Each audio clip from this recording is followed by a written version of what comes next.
All right, welcome into this edition MPW Digital Watch Party. Chase Parham here with you, your host for a long time today. The plan is, as usual, we are going to watch the Ole Miss Rebels and the Mississippi State Bulldogs get together here in minutes. I think Brian Rippey is joining me shortly.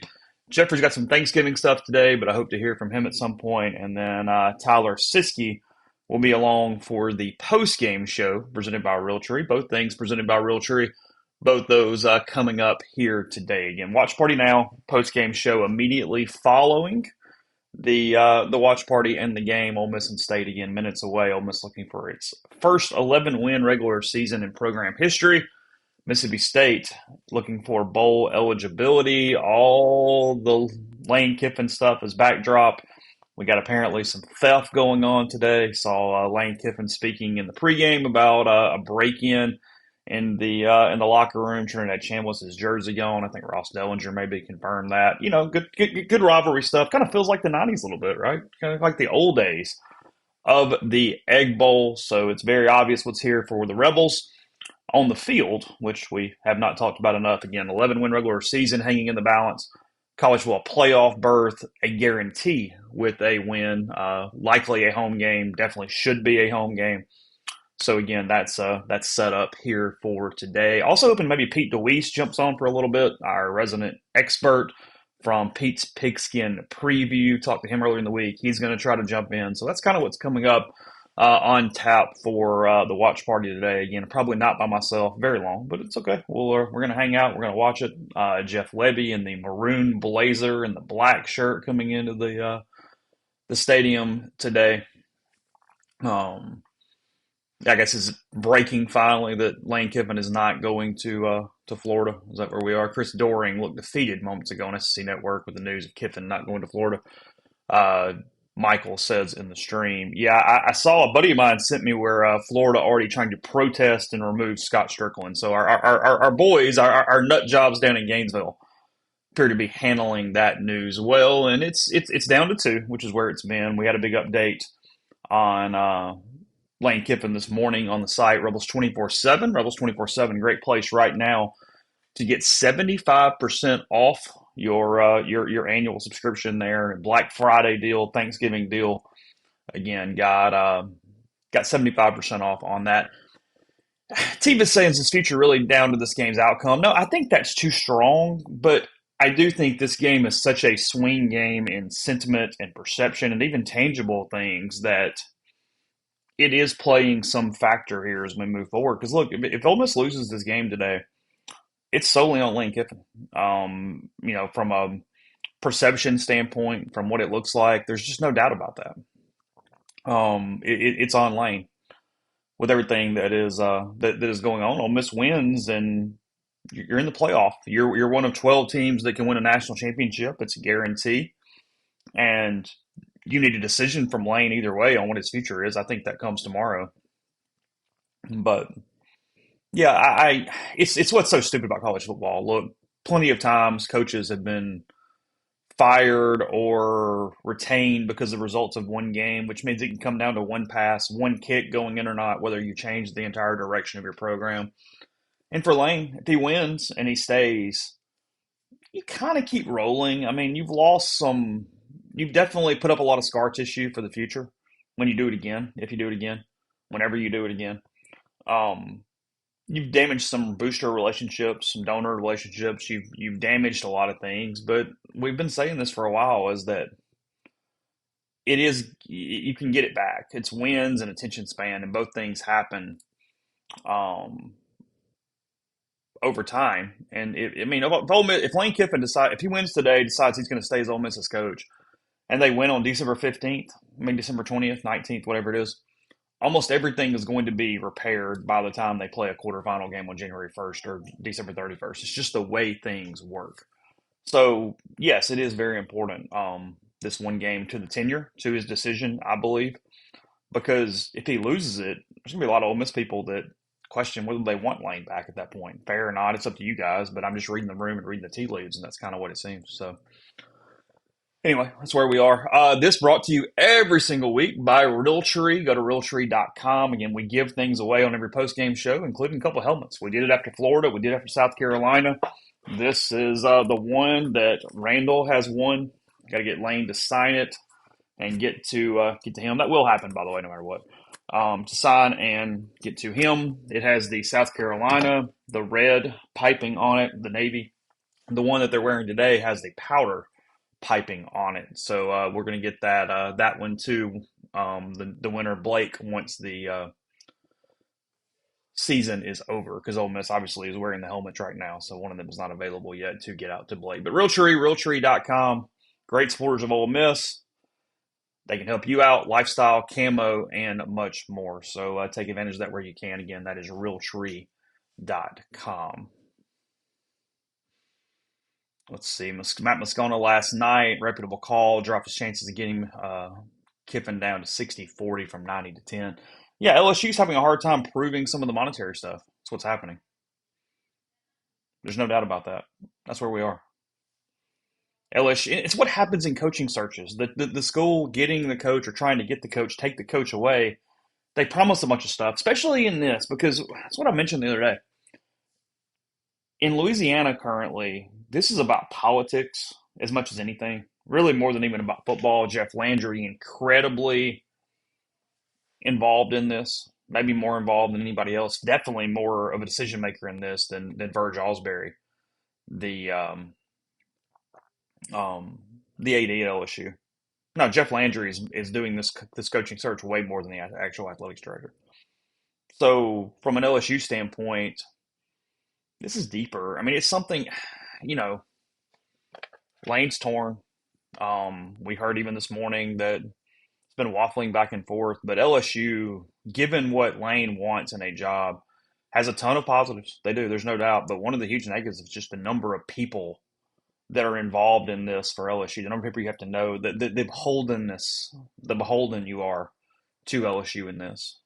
There's no doubt about that, and it plays a big factor, and it's a negative for LSU in this search. So we'll see. Like I said, Ole Miss needs to win the game. I think Lane will probably be pretty emotional if Ole Miss wins. I think that factors into a decision positive for the Rebels if you think the positive is keeping Lane. Um, a lot here. A lot here is the backdrop as we get close to kick off here soon. Kamario Taylor, it will get his first start um, for Mississippi State today. Very athletic, Neshoba Central quarterback, freshman. I mean, tough task for him. Probably overall, I think what Ole Miss would rather see. I could go either way. You can convince me of either way. But when you look at it, Blake Shapen throws the ball better. Ole Miss definitely has a lot of breakdowns in the secondary. Antonio Kite out today for the Rebels. That is a loss. You're talking about Cedric Beavers, Ricky Fletcher playing that opposite corner a good bit for Ole Miss. Shapen can throw it. Taylor's going to run it more. Look, Ole Miss has been hurt at times, especially earlier in the year, with not executing behind the line of scrimmage when they get pressure on quarterbacks, getting them to the ground. That's an emphasis today because you're probably going to be able to rattle Taylor a pretty good bit at this point. Yeah, I'm watching it on Hulu TV. I'm going to also turn it on my web browser for ESPN, and I will go by whichever one is faster. I get this is going to be a little clunky. I understand that, and I'll give you some timings of where we are, so I'm not ahead. I'll be as careful as possible. I understand Noxaby, not Neshoba. I apologize, Jackson. You're right. I knew that. Noxaby, not Neshoba. Noxaby County for Kamario Taylor. Yes, I was aware of that. Thank you. The line has closed at Ole Miss minus 7.5 today. The over/under total 62.5. Money line Mississippi State plus 242. Meaning if you bet 100 on the Bulldogs, you win 242 if they win the game today. Big crowd. Ole Miss took a huge crowd. Obviously, we've been talking about that. The athletics department, the foundation, spent a lot of money on tickets, gave them away to a lot of Ole Miss fans. So I hope all of those made it. I know they took several buses today from the Tad Smith Coliseum as well. So We'll watch it together. Again, if people are listening to the audio of the game, let me know if something's said that we need to talk about. I have it on mute because I'm talking to you guys, so I can't hear it. So let me know. Mississippi State kicking off first, Ole Miss getting it first, and we'll start from the 25 here in a moment. I'll give you a countdown when the ball is snapped, is what I'll do here momentarily. Appreciate everybody in the stream. As you can see, I've been talking about it. If you want to send super chats, we appreciate it. We will talk about them. I'll do the best I can with those. We also have Venmo now as an option, just simply because trying to not let the man keep more of your money. If you do that, please all caps Venmo. Would appreciate that. Want to make sure that we get as much recognition to you as possible. So put that in there if you don't mind. So the first snap, right from a timing standpoint, first snap right now. That's where we are. So that's where I am on this little clear out wide receiver screen, if you will, outright. They said that this jersey got stolen. I mean, is that right or not? I don't know. Again, Dellinger kind of confirmed that. It's what Lane said, so I assume it's correct. I mean, I don't know what all's involved with that or not involved with that, but that's what was said. Robert says, listening on radio, got TV and watch party, ADHD in full force. I get that. 3rd and 5 for the Rebels right here from the 29. Pitch says he's way ahead on Hulu. Yeah, I mean, we're doing the best we can.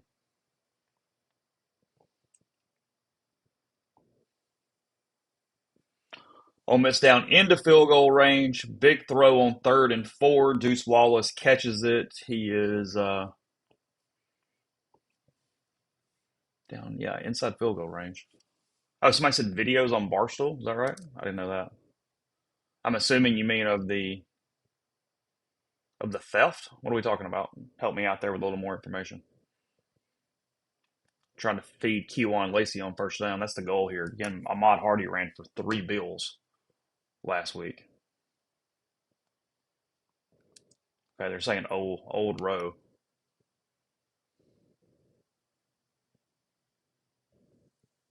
Well, that's a good point. I mean, if somebody's going to be ahead, I would rather you guys be ahead of me because I'm just spoiling everything if I'm ahead of you. That would be really frustrating. So no, Kejuan Lacey 10-5 touchdown Rebels barring any flags. No touchdown, no flags. Ole Miss is going to go up 7-0 pending a PAT. Riding Kejuan Lacey, big start, big powder blue group of Rebels there. That did not look overly complicated in the run game right there. Let's go back and highlight that too. Big throw on 3rd down because the offensive line gave Trinidad Chambliss a ton of protection there on that 3rd down. He had a lot of room. He had a great pocket to work from. Deuce Alexander moved into the middle of the field and kept that drive going. If that play doesn't go out, we're not here right now. But Ole Miss 13:05 left in the first quarter. Opening drive, good script. Carnero adds the extra point, and the Rebels are up 7-0 early on the Mississippi State Bulldogs. It is a gorgeous day there. 20th touchdown for Kejuan Lacey. That's now 20 on the season. He's still converting or increasing his school lead. He has the all-purpose lead, and he has the running lead. Obviously, if you have the all-purpose, so both those records for Kejuan Lacey, he continues to move forward. I hate they're playing the game right now because I really would like to go to the Florida message boards and look around. I mean, that would be that would be a great way to spend the day. Let's go over there, see how they're doing, see if they're still tracking planes, how that's working out. 75 yards for the Rebels, 36 on through the air, 39 on the ground. They convert the one 3rd down here. Average yards per play 15. That'll get things done. 5 plays, 75 yards for Ole Miss. They take 155 off the clock. Alexander, I said Alexander earlier. It's Trey Wallace. I apologize. I had the wrong guy there. Trey Wallace, 2 catches, 36 yards, 34 on the long, 2 targets. Trinidad Chambliss, 2 for 2, 36. And then Kejuan Lacey, 3 carries, 39 yards, including that 31-yarder for the touchdown, the 1 score. That's where we are here. As State will get it for the first time in a moment.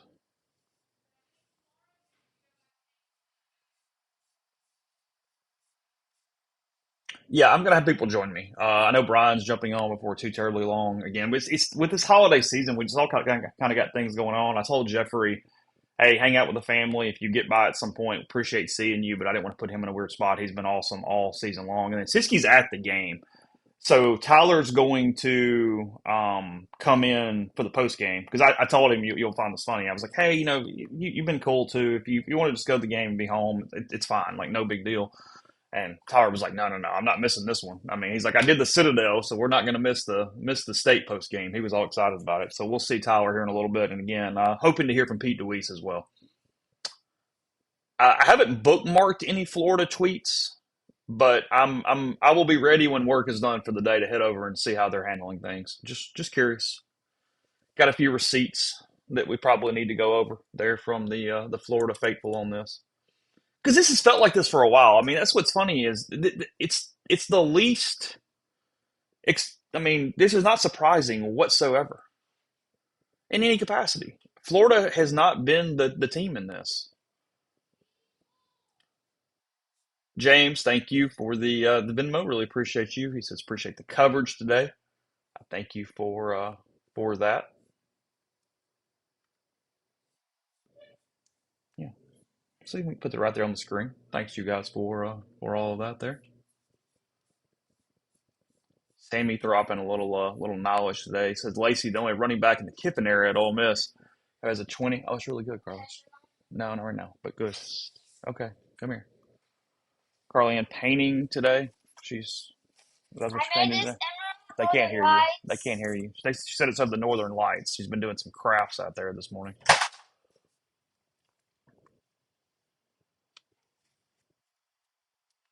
I mean, look, I guess there's a world where Kiffin just doesn't want to be at Ole Miss and OSU falls through and Florida ends up being it. But I mean, I'm the trolling and all the ridiculousness at this point. It just makes no sense.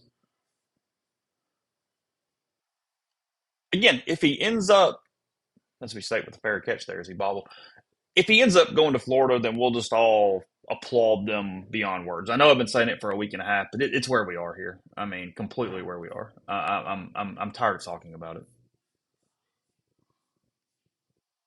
Oh, can y'all hear? I had AirPods in, so I didn't figure you could.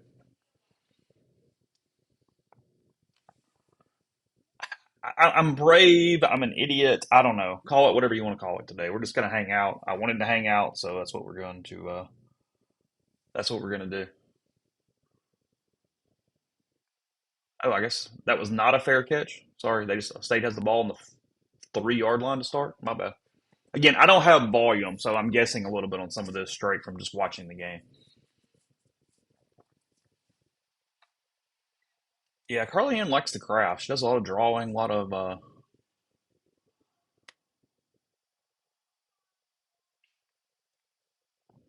South Florida Rebel says, for the record, I'm in South Florida via the SIP, not a Florida troll, but work with those insufferable SOBs. I think that's a fair assumption at this point. I mean, they are psychotic. I am fully in the mode of I owe Tennessee such an apology because they have been good throw by Mario Taylor there.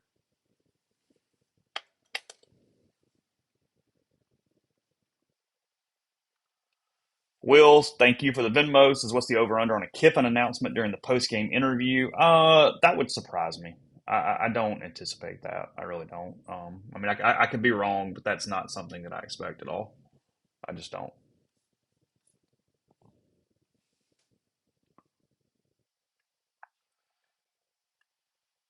Yeah, Ole Miss pretty fortunate there because on that throw and catch, that could have easily gone all the way. I'm not against. Well, I have closed captioning on the screen, but I'm watching you guys and talking and looking at several things, so I don't have the ability to just stare at it. That's all I'm saying. They're going to get Kamario Taylor in the run game a lot here, so this is going to be one of those deals where Ole Miss is going to have to stay assignment sound. They can't overextend all the eye fits and the run fits that we've heard from Wesley McGriff back in the day. And Ole Miss getting completely exposed in the middle of the field on just some pretty simple crossing routes right now. Another huge one there goes for a huge gain. It's a pretty basic little concept, just completely lost in zone coverage. Mississippi State finds the gap. They're getting the ball out too. It's been impressive so far for Mississippi State getting the ball out of his hands. Again, first drive, we're doing a lot of script stuff, but pretty good right there. Ole Miss has a very clear flaw in the secondary. It just is what it is.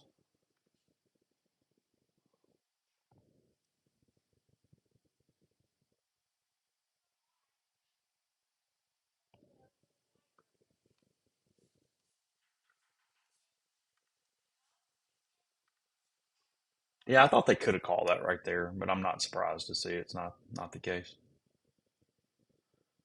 I wasn't trying to throw anything at Wesley, just where my mind went to on the McGriff reference. That's all. We're golden around here. Almost needs this third down stop right here. If you can keep them, I mean, they're in field goal range, but if you could force a little bit of a longer kick, third and we got like 6 or 7 here, something like that, 5.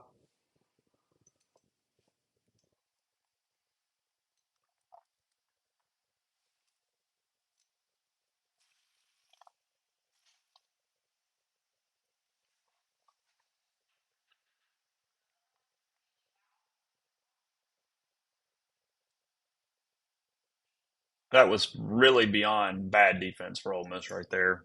Missed the tackle in the open field, had him stopped to force either a fourth down choice or a field goal. That was just bad.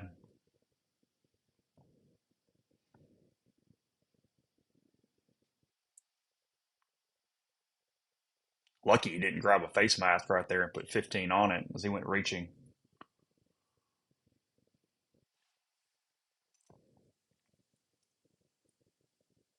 They're going to have to get pressure on Taylor. You're going to be able to force some mistakes. You're going to get the rookie in some bad situations, but you're going to have pressure to do it. They're not making him change his profile at all. They're not making him move around in the pocket. Yeah, Antonio Kite's unavailable today. He's out. He has that hamstring situation. No, comfort is what Taylor can't be. If you want to get comfortable, though, the freshman's going to have a big day. Ole Miss completely lost on the keeper there. Touchdown, Bulldogs. They answer on the first possession. We're going to be 7-7 here in a minute. Really, really bad assignment defense from Ole Miss on that drive in multiple ways. The crossing routes getting away from them, missed the open field tackle, and then getting lost in the mesh right there on that touchdown run. Complete misdiagnosis of the mesh point for Ole Miss.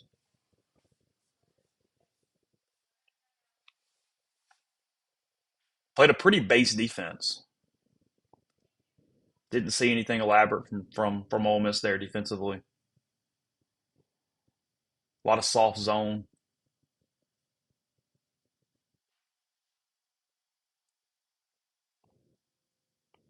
No, look, the back seven is Ole Miss's weakness. I mean, from a play. I mean, it's actually kind of incredible that they're trying to get to 11-1 right now because that is a huge problem for Ole Miss is that back seven. Finding the person that goes along with Daughtery. St. Andrews had some flashes.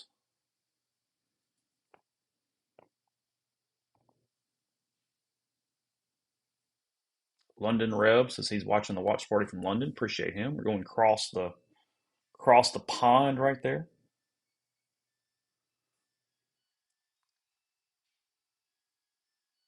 I mean, everybody flooded with the one back too. They actually had more movement back to the weak side where the ball went. And Ole Miss's the majority of their defense flushed all to the right there. It was really bad.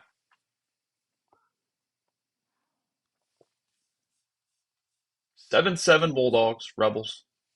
8:50 to go first quarter. They'll kick back off to Ole Miss State with a 97-yard drive. Remember, that started from their own 3, and not just their own 3, but got to stop on first down. So we're talking about second and long from inside the 3.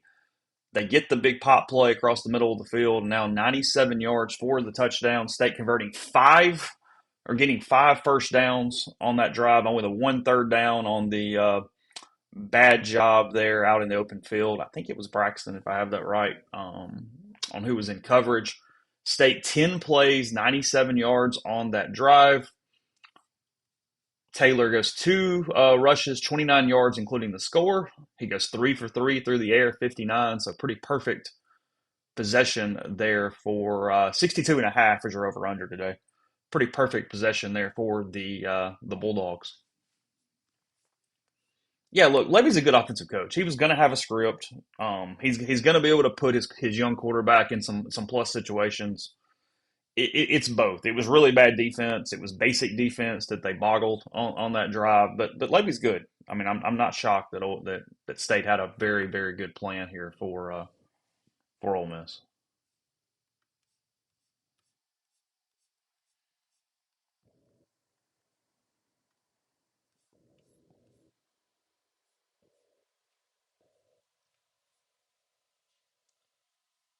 State was trying to somewhat hide Taylor starting. There was a lot of talk about Chapin, even in the state media circles.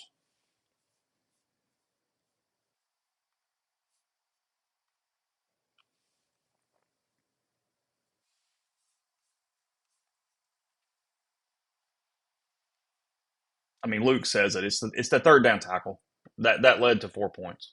They probably hit the field goal, but that 100% led to 4 points there for Mississippi State. Will, again, thank you for the Venmo. It says beer in the Venmo comments. Hey, of course, you're drinking history.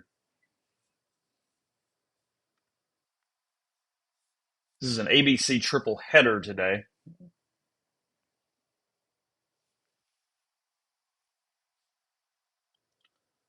Georgia Tech following at 2:30. A lot of shine off that game. Georgia double digit favorite after Georgia Tech got down 28 nothing to Pitt and then lost. They're pointing it out right now on the television.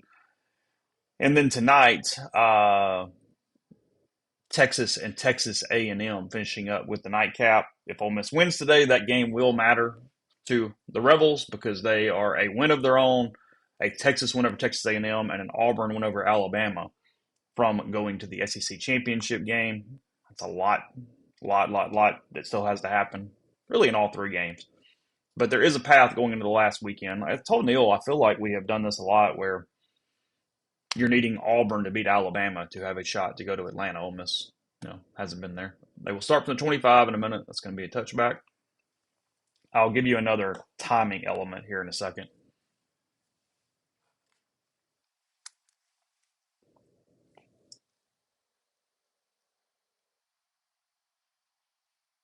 That's notable there. Smith for Mississippi State running into the locker room. I don't know what was going on. I guess back out there now. Yeah, Isaac Smith from IAHS. What are they saying? What was going on? Was it just like have to go to the bathroom or something, or was there a problem? First snap of this drive is right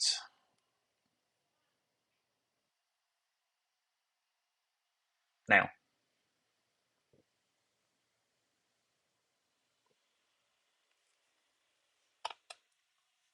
Offenses look very similar, especially when they have run capable quarterbacks in the game, kind of getting them moving a little bit.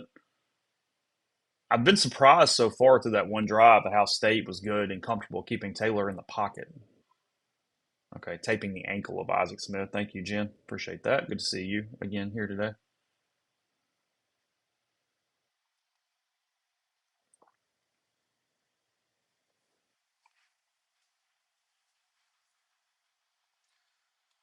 I don't think. I mean, Leif says I don't think my nervous system can take an SEC championship game. SEC championship games problems are having to do more Lane Kiffin related, and then simply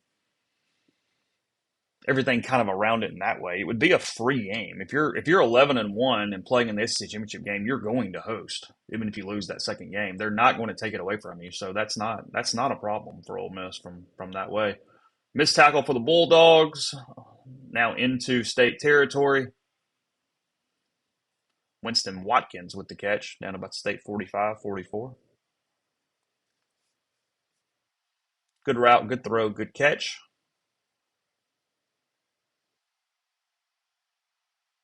Yeah, help me out here. So is the game like sponsored by Facebook? Like what's the Facebook element with the Egg Bowl? I've been a little busy this week. I've missed this somewhere along the way. So what's going on?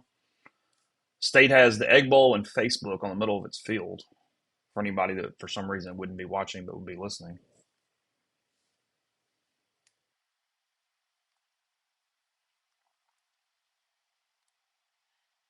I feel like second down is really important for Ole Miss today. No, we always talk about first down, but they're going to run the ball so much that I feel like a lot of second down plays to get in manageable distances is big. Like right there, I mean, you're creating a third and middle that's going to put a decision on you in a second potentially. And with momentum being such a big thing in this game for State to kind of stay in it and let it settle.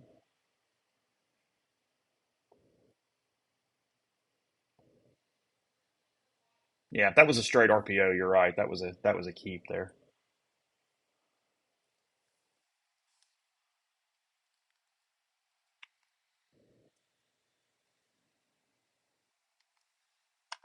Third and 7 for Ole Miss, as I was saying. Yeah, this is completely different than if I'm doing a baseball broadcast. Good decision by Trinidad Chambliss, converting the third down with his feet right there. Middle of the field opened up. He's got a nice quick first step. Dives over the line, avoids contact. Pretty perfect. Good job by the Rebels creating the middle of the pocket there. Wow. All right, down to the 34 for Ole Miss.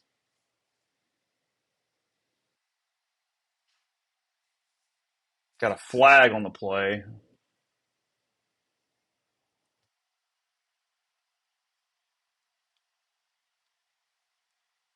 Yeah, that was a big third. That was a big third down conversion right there. It was huge for the Rebels.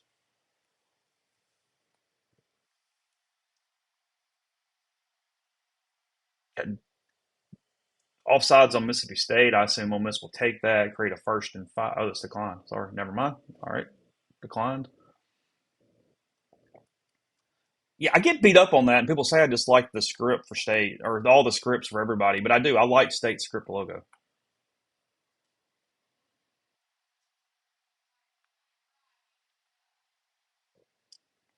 I didn't see they had gotten a first down on that last play. It's my fault. 5 for 5 for 73 so far for Chambliss.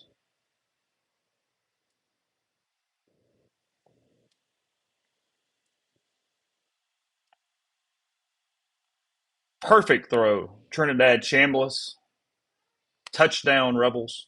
Answer right back. 2 for 2 so far on drives. Trey Wallace already with a huge first quarter. 24 yards through the air. Rebels 13-7 PAT. Pending in a moment. It's a hell of a throw. Just a hell of a throw. 6 for 6 now for Trinidad Chambliss, as I mentioned. Yeah, I don't like Texas A&M script. Texas A&M script, I don't like at all. And I know it looks completely or very similar to Michigan State's, but I like Mississippi State's script more than I like Michigan State's script as well. Yeah, I can't say anything about Trinidad Chambliss's focus right now. Again, huge first two series for the Rebels. They put up touchdowns both drives. Key here to get the ball back.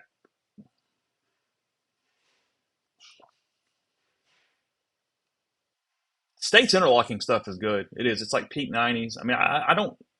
They've got maroon, which is the problem. They showed Keith before the game on the field, but I don't know where he's out watching the game. Yeah, Alan said he was actually talking about the interlocking MSU. Yeah, I know. I like it. I think it's actually clean. It shows everybody knows it's Mississippi State. I think it's their most identifiable logo for if you think that matters or not. It's one of the reasons why. I mean, I make fun of it all the time and talk about it, but I don't like the Ole Miss. And I mean, people are going to yell at me. I don't like the block M on the baseball cap. It looks like everybody else. I mean, not in the SEC, and I guess baseball is enough of a regional sport that it doesn't matter. But it's why I'm not just doing a bit when I say I do like the script M and wouldn't mind them incorporating it more because it still is it's identifiable from the Ole Miss script. Yeah, Ole Miss is going to have to make Kamario Taylor uncomfortable. They're going to have to move. They're going to have to move him around in the pocket a little bit right here.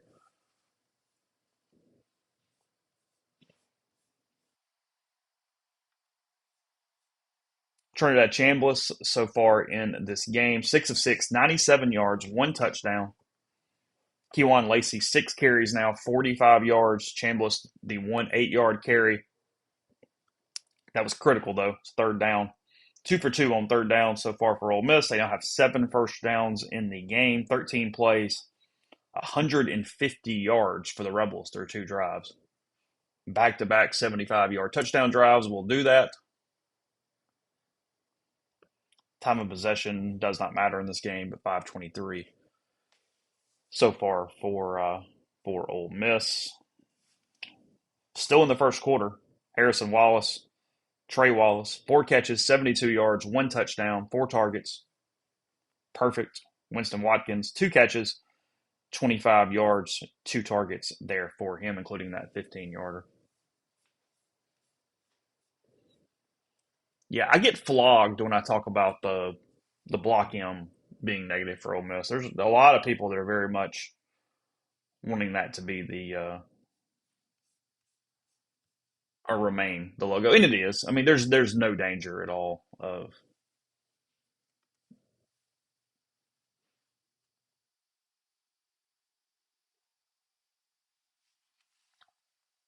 Jay Robertson. Regardless of today's outcome, you have to think that starting Taylor buys Levy back some goodwill. Maybe I could see that. I mean, look, Levy's done a hell of a job this year. I mean, he really has. I think he's done a good job. They've been in a lot of games. It's just hard. It's hard to win. It's hard to get a team to learn how to win. I mean, we talked about the 2008 Ole Miss team being so good toward the end of the season, but so much of the reason for that is they simply didn't know how to win early. They blew games, lost to Wake Forest at Wake Forest because they just didn't know how to close. And State struggled with that. It's been a problem. I mean, we'll see if it continues today. A lot of game left, but that's been State's thing. There is something to figuring out how to win football games.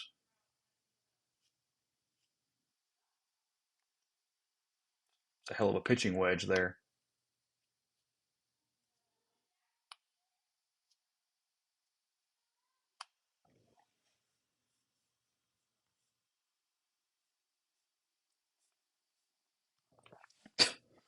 Number of Ole Miss fans that just hate this game, period, always makes me laugh. I don't know that I even disagree, but it does. It always makes me laugh. Yeah. Well, that's when you shut them a second ago.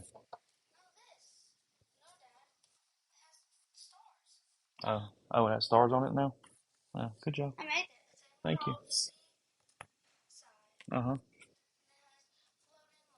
Yeah, that's good. Yeah, thank you. Okay, I'll take it. Okay. Leif with the comment so far. Lane looking at a tablet there. Hope it's not connected to Twitter.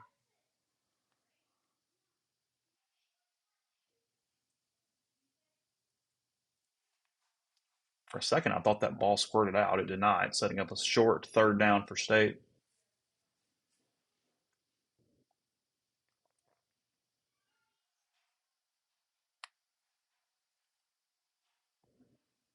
Just nothing at all making Taylor uncomfortable.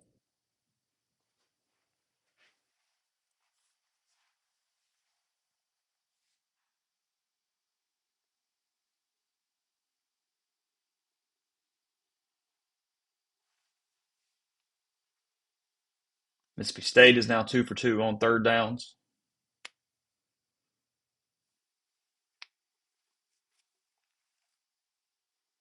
Just an athlete making an athlete play. Straight draw the whole way. Straight quarterback run the whole way. Grabs it, finds a crease. Very quick.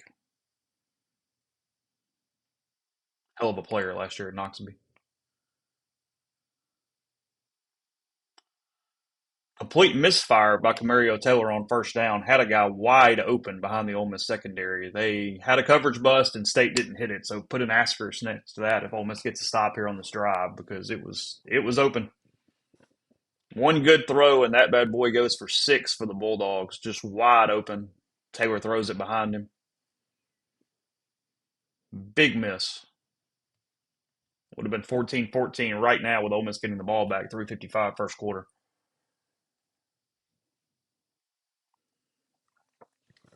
Ole Miss really slow on the mesh point right now. They are expecting quarterback run. They're taking just a pause. I mean, Taylor's doing a really good job of kind of getting that extra little bit of clearance right now in the run game. Key third down here early. 3rd and 8 for the Bulldogs from the 40. I don't know. Misread on a route there. Definitely just a complete mental miscue for Mississippi State on 3rd down. They're going to have to punt. So again, put the mark by that one. Complete but busted coverage. State can't convert. They have a misfire on 3rd down. Ole Miss should be getting it back right here after a punt. Yeah, it wasn't intentional grounding, and I hate when they try to guess that at times. Like I do, I can't stand it. But that was not intentional grounding at all. No, it's not grounding. It was a complete misread. He had no pressure. You don't want that to be a penalty if you're just a college football fan in general. Now the problem is that Ole Miss has seen multiple times over the years when they've done that, and they've picked up flags at times and said that the receiver did not run the correct route when it was very clear it was just grounding. It better be really obvious something in that regard if you're going to do it. Yeah, Wallace typically catches it, but it always looks funny.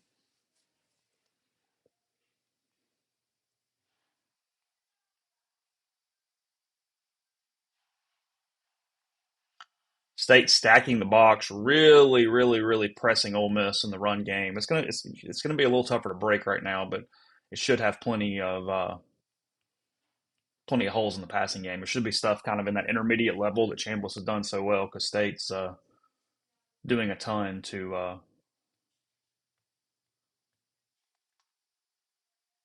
Yeah, it wasn't a throw. It wasn't a throwaway. It was just the wrong route.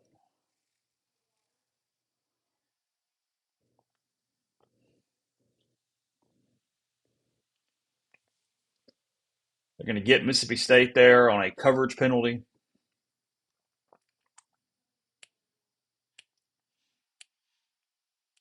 Back was in the process of doing a really good job to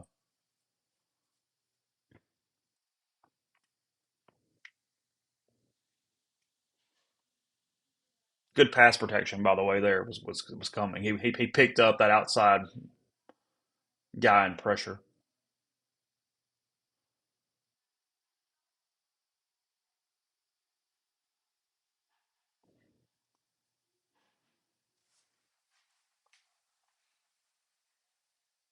Jimbo, can we all just enjoy the melt of Florida? I'm assuming you means doesn't hire Lane. Yeah, I thought Traylon Ray was going to be the punt returner at the start of the season. He was banged up. He was injured. I did expect that.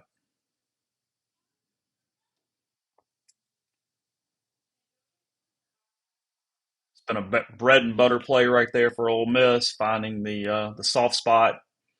Caden Lee taking it over the 50 into Mississippi State territory down to the 40, another 1st down.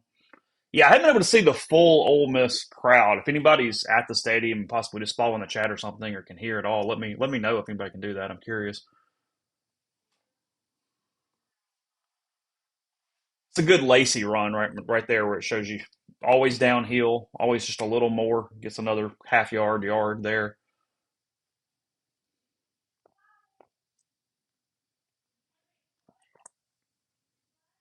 Caden Lee has had a much quieter year than expected, but he has come up with some big moments.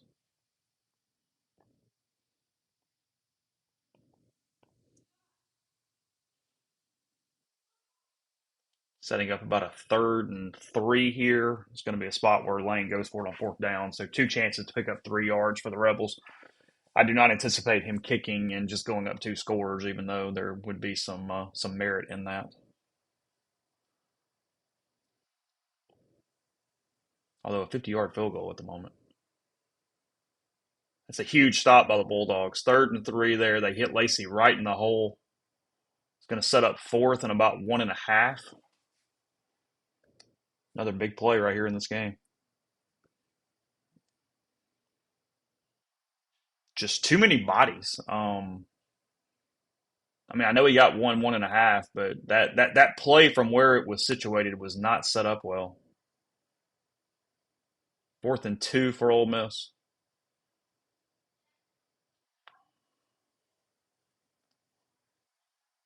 First down, direct snap to Keywan Lacey. An easy first down there as they move the chains. Ole Miss still clicking. They can ride out the rest of the quarter if they want. We'll see if they choose to do so. But clock ticking 30 seconds and under here in the first quarter. Little Lane fist pump scaring the ball boy a little bit there. I mean, look, this is a huge Lane. This is a huge game for Lane Kiffin. There's nothing about this that is Lane Kiffin not wanting to win this football game.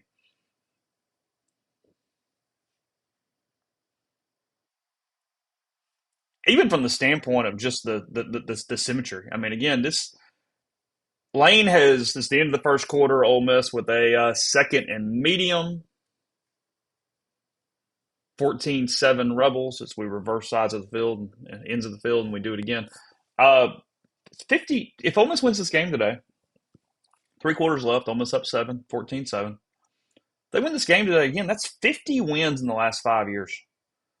And I know I keep talking about it, and I keep maybe harping even about how far that has come and what's expected from this team because I could remember coaching changes where I've talked about the Ole Miss job has been, hey, win the games you're kind of supposed to, get to 6, 7, 8 maybe, and just be in the other games.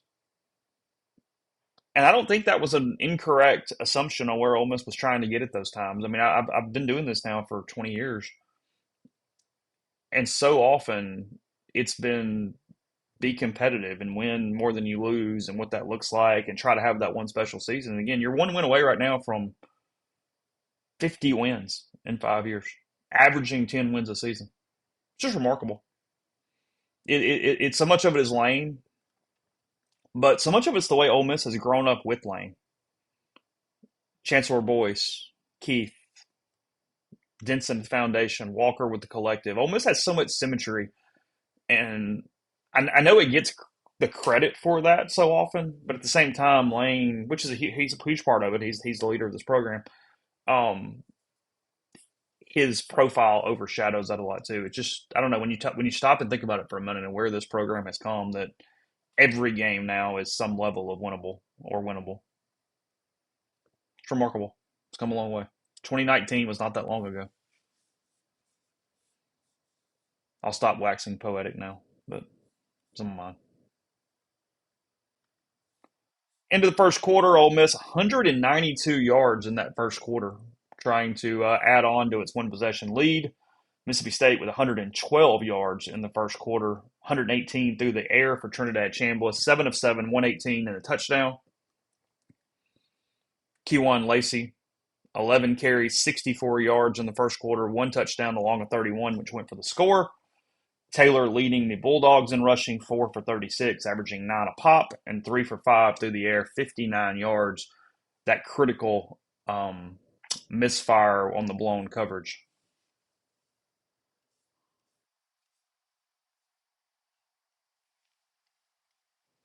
Ole Miss 2 for 3 on third down, but the one miss they converted on fourth. So no big deal. Corman saying, can we go over rev share and NIL moving forward? We don't know. We don't know if the rules are going to change or not. Ole Miss is set up for this current era. They were set up for the last era, and I mean the first iteration of NIL the last few years. And then we don't know. We don't know if it's going to even out, but that doesn't hurt Ole Miss. They've done a lot of contingencies. I should have included a Matt McLaughlin when I was going through people a minute ago. He's Ole Miss's cap strategist that figures all these things out, kind of the mad scientist of this. He's done a hell of a job. Alexandra is saying, yeah, I was wrong about Boyce too. I will cop to that. Look, I mean, I was one of the most outspoken people there were, maybe one of the two or three to the process. And I still stand by that. The process was not well, but that was the right hire. He's done one hell of a job. He's been phenomenal.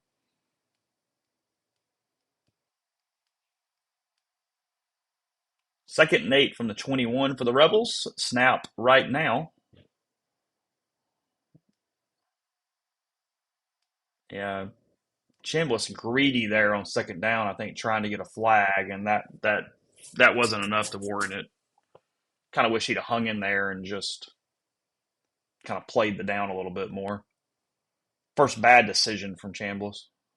Third and 8 for the Rebels from the 21. Big play here. Probably need 4 for Lane to go for it on fourth down. We'll see where his mindset is a little bit if we're playing Madden today or not.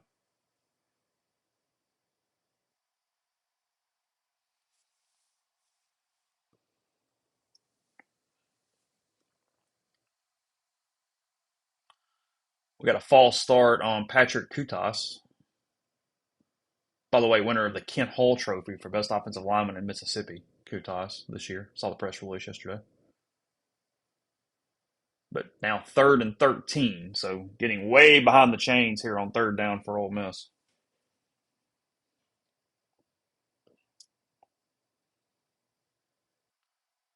Definitely a flinch there for Patrick Kutas.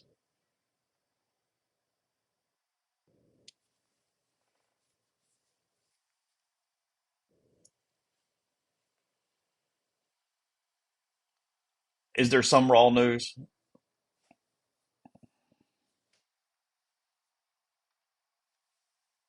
Fourth and 7 for the Rebels.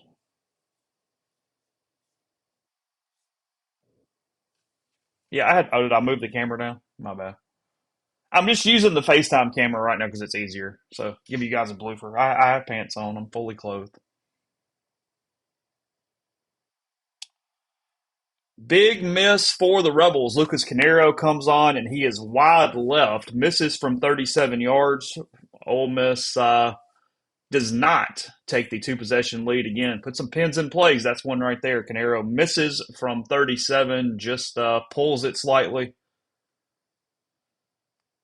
gets the miss. Ole Miss comforting him quickly. They might need him again later, but that's huge win for the Mississippi State defense right there. Wow.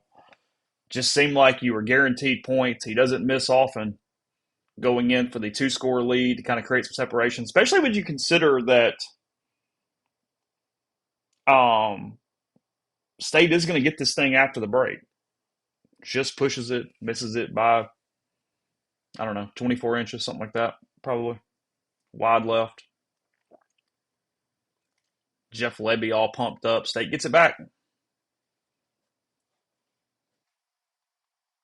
On 3 reporting that Florida has transitioned to Sumrall. Pete Thamel reporting that Sumrall is expected to make decision on Sunday. I'm not reading into the Sunday thing too much because John doesn't want to do anything prior to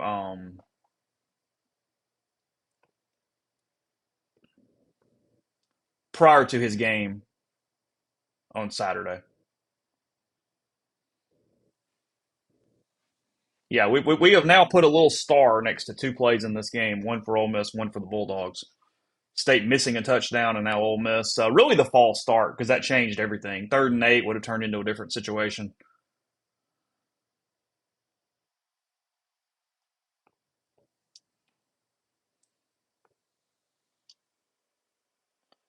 Mario Taylor running all the way down the field for the Bulldogs. They are in business. He just gets out, gets loose, slips through the Rebels' front on a keeper. Again, Princely right there, completely caught in the wash on that mesh. Ole Miss doing a really poor job of recognition on the mesh point. State down to the 39. I mean, this is kind of basic football, but next play, Ole Miss gets its breakbacks. It's Princewell Umanmielen, interception. Rebels get it back right after blowing the play.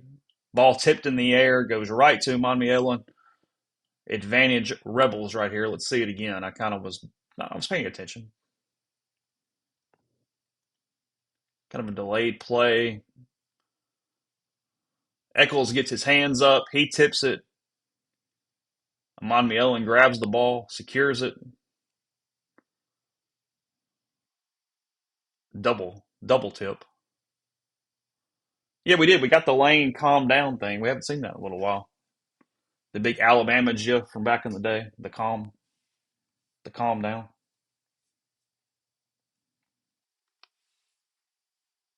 Ole Miss tries to do the sudden change, big play right there.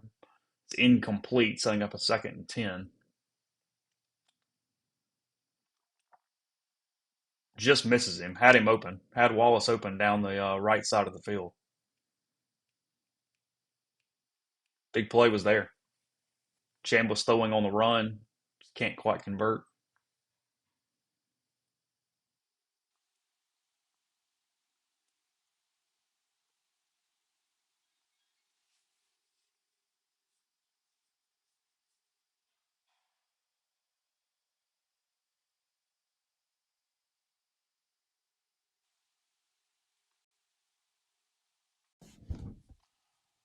Brian Rippey joining us for a little watch party action here today. Ole Miss 3rd and 10 after two different incompletions, getting him into the screen. Brian, how's your Thanksgiving? How you doing?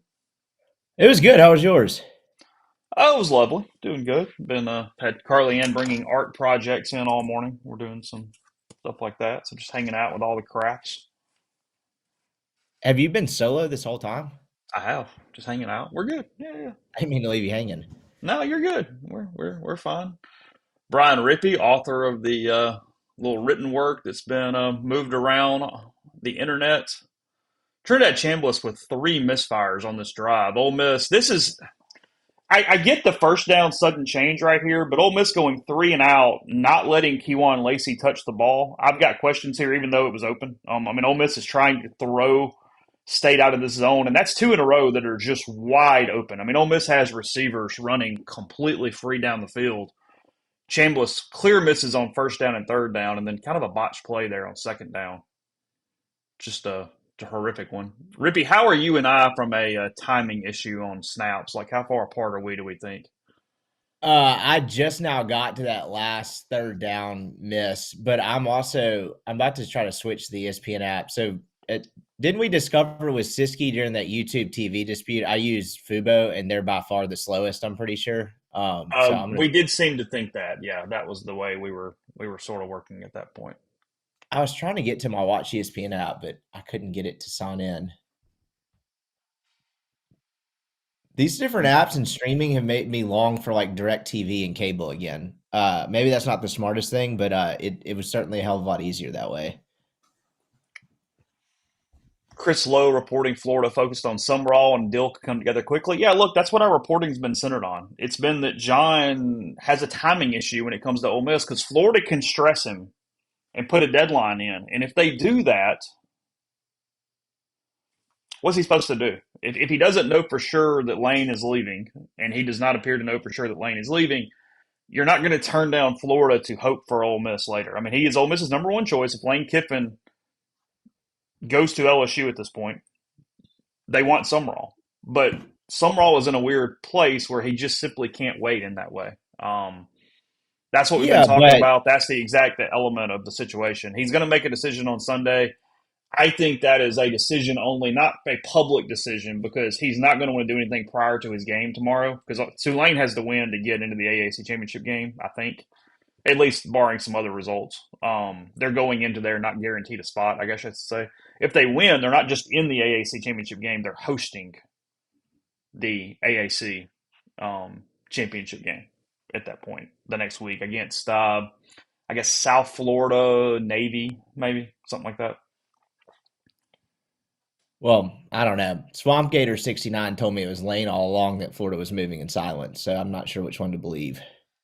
That's one deal here that we're probably not rating high enough is whenever everything's done today, getting to go laugh at Florida because this has been the most obnoxious shit in the world for weeks now. And It's the fringe media types, is it not? Like some of their beat, like Graham Hall does a good job. He's gracious, comes on the podcast all the time. It seems like most of their like normal media does at least an okay job, but they have a section of like fringe, like honestly, the space I reside in at times with like newsletter podcast, but not doing it full time. Those people, there's like faction of that are like seem like total lunatics. I learned that throughout this process. they have, I think, in some ways, and maybe it's the state of Florida, because I almost feel like Florida has a more obnoxious Twitter than Florida State. which is a bold comment. You know, because it used to be like FSU Twitter or whatever back in the day was like the OG, and now I don't know. Florida right up there. I had I mean, just bookmarked cooking. I had bookmarked quite a few tweets throughout the process just to like be funny. And I think the one that takes the cake are the two dudes in the library with the t-shirts tucked deep into their denim jeans that say just here to see our new coach. I think that one probably tops it for me. That's just incredible stuff. Well, we saw what at least two Kiffin Florida football jerseys when they were in town 2 weeks ago. I mean, walking into the stadium that night, I saw several, like multiple groups of people with various shirts that say like, Lane, please come to Florida. Just here to see our new coach. Something along those lines, which is, I mean, look, SEC football, it's fandom, it's to be expected, but I just thought that was a bizarre scene and it reminded me of that. Was there was there a tipping point? A lot of people still crediting your Substack article here a second ago in the stream. What was the straw that broke the camel's back for that to be the day that you published, or like that you decided to write that at that moment? Time management, honestly. There really was no rhyme or reason. I had spent some time throughout that week trying to put that together. And I had the most time on Sunday before I recorded with Weldon. And honestly, I I I'd kind of gotten mad at myself for not finding the time to publish it sooner, but in some ways it worked out because I guess the answer if there's a tipping point was kind of the odd Friday meeting and the strange statement that was associated with that because there was a little bit of a pause for 2 days through the weekend where not much happened after that. So it allowed me to change some things and like try to complete some thoughts. And there was some criticism of it being premature, and that's totally fair. I think if I had a a do-over, if there was a criticism of it, it would be to make it more clear that I do think Lane remaining the coach at Ole Miss is absolutely and obviously the best thing for the program's short-term future. It was more so to just outline that the behavior and the way this is handled is one strange, but two also no way to like treat people in a place that have been pretty good to you and given you everything you need to succeed. So I think that was a lot of it. And like clearly I wasn't alone. Did you see what Ryan McGee put him in his bottom 10? I did. Yeah, He yeah, yeah. basically admitted to like, well, we thought that documentary was great. We didn't know it had a shelf life. Kind of feeling I don't know what the word is, but feeling stung that he got used a bit. And so I think I don't know. I certainly wasn't the only one in that line of thinking. So I no real reason for the timing. I just had more time on Sunday than any other day of the week.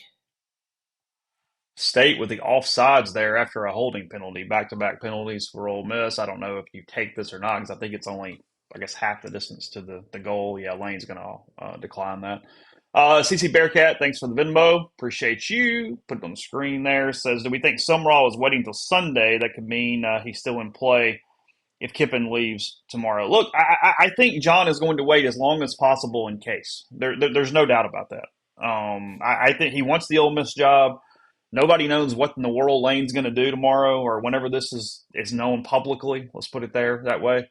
Um, so yeah, 3rd and 16, by the way, for Ole Miss here. You've got to get off the field if you're the Rebels. Um, so sure, it held. I mean, it's not a decision yet, so that's fine. The problem, okay, Ole Miss does get the stop. We're setting up 4th and 7 from the state 15 is what this is going to be. It's going to be 4th and 7 from the state 15. So good stop by the Rebels there, taking advantage of. I guess they take advantage of the penalties, but they caused the penalties because frankly, it would have been a safety on one of them had they not held. So Ole Miss is going to get it back right around 11 minutes here to go in the second quarter. Yeah, look, he's going to wait as long as possible, so that's good for Ole Miss. But I don't think a decision tomorrow versus Sunday has anything to do with Ole Miss necessarily. I said I really believe it has to do with his own game. He's just not going to announce he's leaving or doing anything, even though everybody understands the tea leaves. He's not going to announce that right before playing a game that gets his team into a conference championship or host a conference championship. He's just not. So Are you talking about Summerall? yeah, I am. Yes. Yeah. Okay. Yeah. 100%. A lot of I've seen what you and Neil put out there. It seems to link him more to Florida, and then I've seen some less educated commentary elsewhere thinking it's crazy that he would prefer the Ole Miss job over Auburn, and then other places linking him more so to Auburn. What is the miss there? What am I Well, missing? part of Auburn is Auburn doing Auburn things where they're kind of obsessed with DJ Durkin to some extent right now, and they're going to give him a chance to maybe win the job on Saturday. So Auburn has just not. I mean, look again. Lane doesn't want to get. State's doing a really good job of getting Lacey on the ground without a lot of extra yardage here. Lacey threatening for 1,000 yards in the season after contact, and that's several tackles there where he was one kind of eyelash from breaking into the second, third level, and State not allowing that. They're doing a nice job in that way. There's no doubt about that. After throwing the ball on three straight downs, now Ole Miss running it. Had to ban somebody. We had some spam going in the chat. I saw that. So That guy was firing like a comment a second. yeah. Got him out of here. Had to get him out of here. Third down for the Rebels. Then we'll continue the conversation. 3rd and 6 for Ole Miss. Daquan I'm Wright only in slightly motion. behind you now. Okay. Daquan settles in on the left side, kind of a stacked left side, single receiver right. Chambliss. He's out of bounds, so it's going to be a punt situation for Ole Miss. Caught the ball, but just no room for that route right there. Again, did not like that concept. It's been a pretty sputtering situation for Ole Miss the last two series here. I mean, he caught that ball 5 yards out of bounds. I couldn't tell on real time. It looked like the guy underneath may have been open, but maybe I'm Yeah, that was wrong. a poor, just a poor concept. I don't really understand there. A lot of blue in the stands. Yes, a lot of blue in the stands. So now Ole Miss has gotten a turnover and not converted it, and now had the ball on multiple possessions. Yeah, clear first down had you just gone to Daquan Wright right there. Same play that they have scored on multiple times and didn't get that done.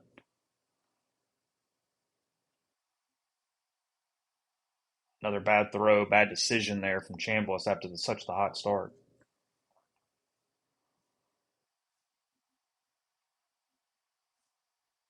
So you mentioned Auburn and Durkin. I Yeah, actually, Auburn is just kind of waiting on Durkin. They're not stressing Summerall the way Florida is. Florida started to go, hey, no, we need to decide, but the whole time the timing with Auburn potentially was going to work out for Ole Miss because they want to see tomorrow night or Saturday night before they make a decision. the what's their infatuation with Durkin though? I actually think Durkin, he seems very charismatic. Before the incident with Jordan McDare at Maryland that derailed his career, he seemed like a very popular young head coach. But this is so results driven now. He didn't pull off the Vanderbilt win. Not that you can really knock him a ton for that, even though they did give up a ton of points. What is the infatuation with wanting to elevate him? It's certainly not what would happen on the field, other than if you're just banking on maybe catapulting himself with an Iron Bowl win. That just the timing of hiring DJ Durkin in this instance, given what your program's gone through, doesn't make a ton of sense to me. But maybe I'm missing something. I mean, guys in the stream, we have multiple Auburn fans in the stream right now. Um, I'm not even saying it's a bad hire. I'm just no, curious my what the thought point is that process I is. think they might have more insight on this than even I do. I mean, like Dudley right there saying Auburn's pressing for Summerall. We love Durkin. We want Summerall. But you're not pressing on him enough to force a decision. Florida's the one that's actually pressing him into a decision right now. That's the point that I'm trying to make is that he just he does not feel like Auburn is going to require an answer before he has to give Ole Miss an answer.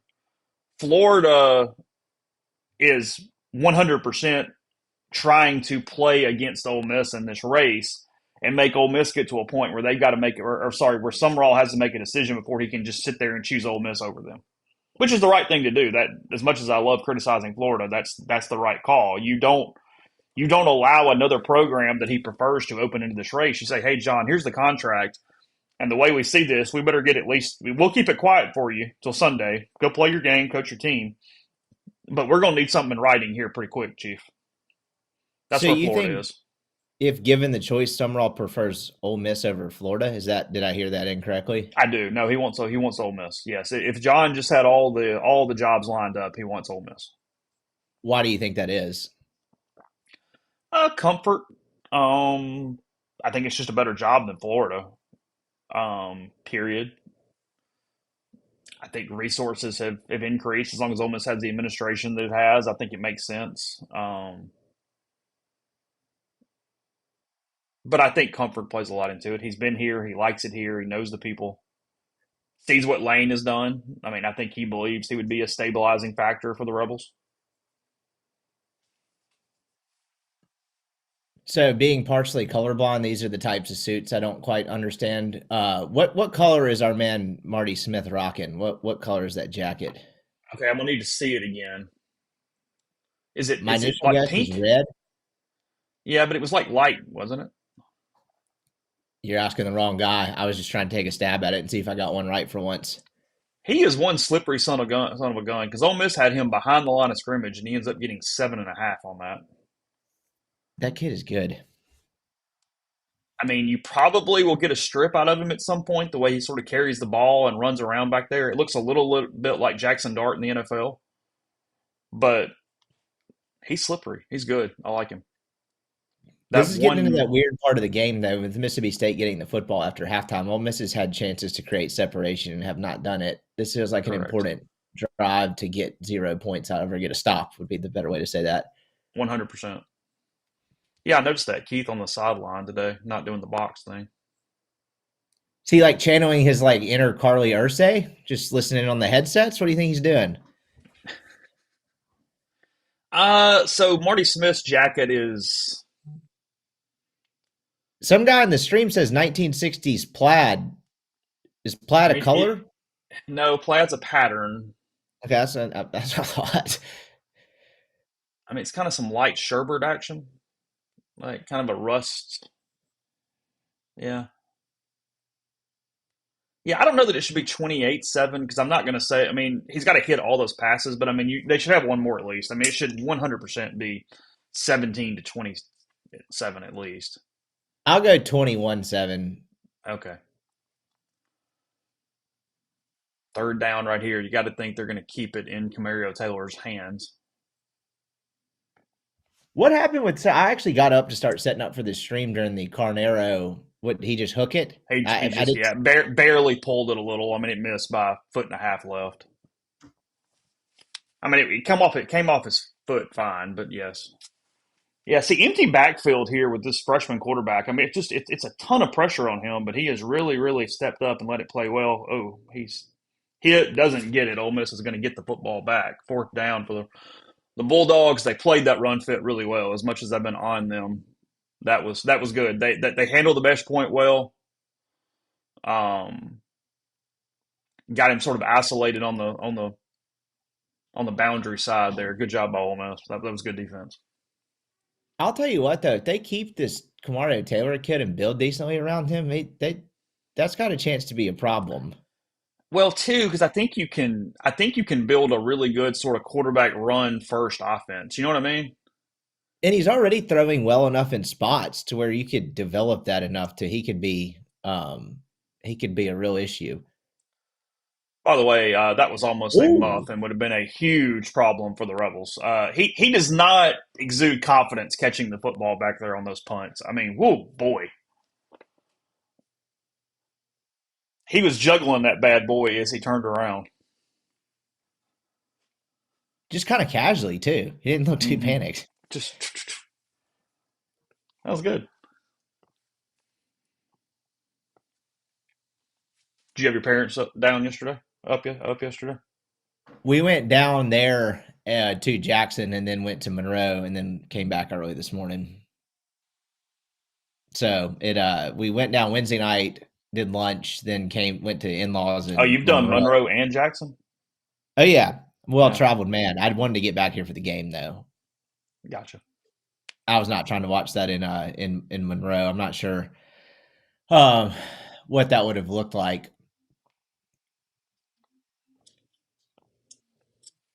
Did I just stay here? Does she have yeah, we were here. We hosted my parents yesterday. Are you uh what's in her family like? What sports team fans? So she's from Texarkana, which is Yeah, where right. she grew up, but both of her parents are from Monroe and the grandparents live there. So they're LSU people.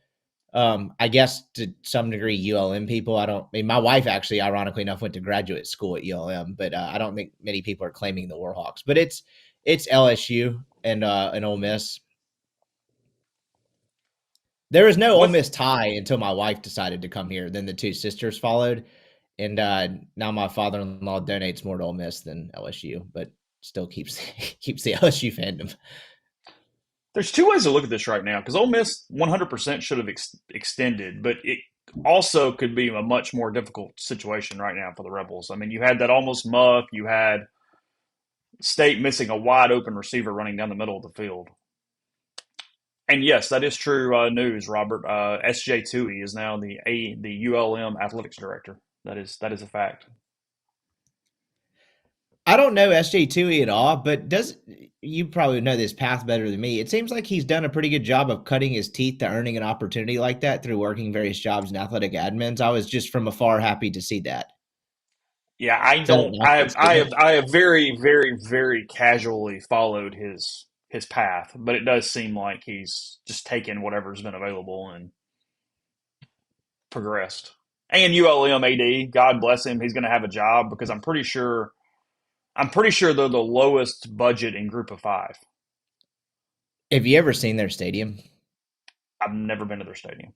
So I've spent plenty of time there when my wife was in graduate school, and when you pass by it, it's like, oh wow, is that West Monroe High School? No, it's not. That's ULM. It's shocking that that is a Division One football stadium just from passing by it. It's pretty crazy. So does it look a lot? I mean, does it look way smaller than? I mean, does it look bigger even than West Monroe or Ruston High? So I have never actually seen Ruston Highs. West Monroe's definitely doesn't necessarily look bigger, but it's just two like high side old fashioned bleachers. So despite the fact that Louisiana Monroe, you can tell driving by, certainly has more capacity. It doesn't by any means look nicer, if that makes any sense at all.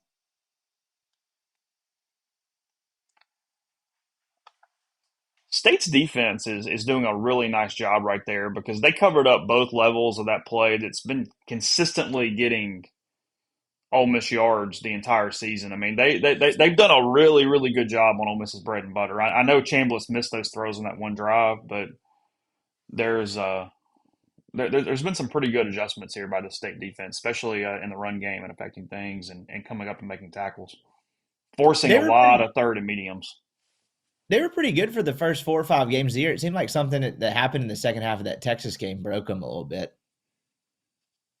I mean, right here again, just making tackles. I mean, Ole Miss, especially in the intermediate game, they feast off breaking that first tackle and then getting that extra 10, 12 yards and converting. And it's not been a case right now against the state defense since that first possession. Yeah, Coleman Hutzler, the former Ole Miss assistant defensive coordinator there at Mississippi State, I think he's doing a good job.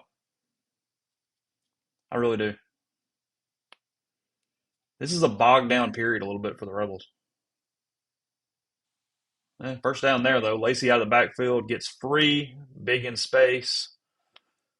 Ole Miss moving it up to the 39, 40-yard line, something like that.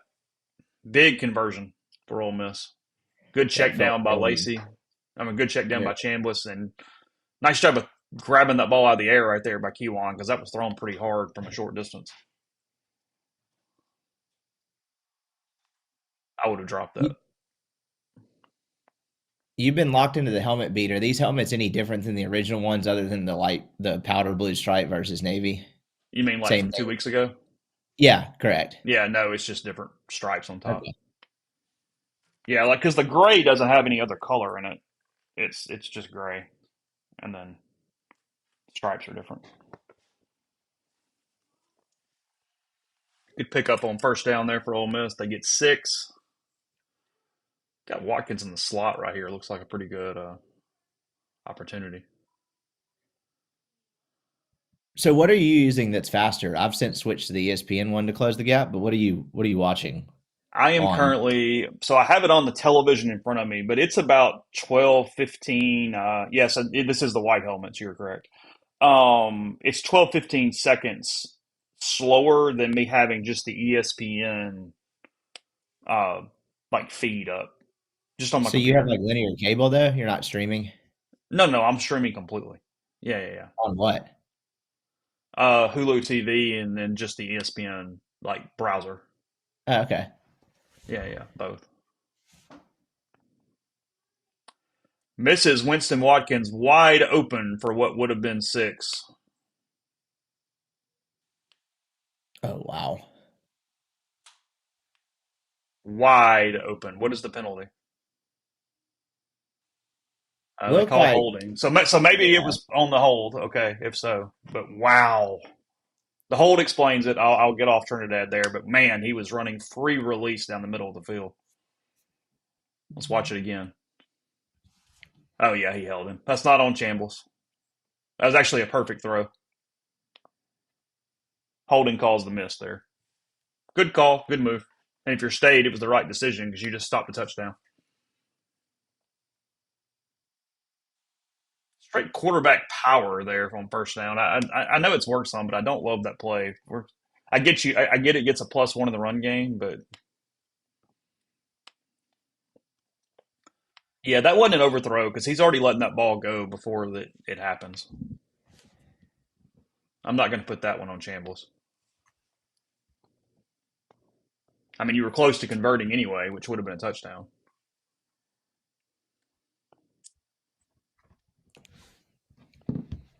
I think it. I don't know. Is that a pass or a fumble? That looks like a pass to me.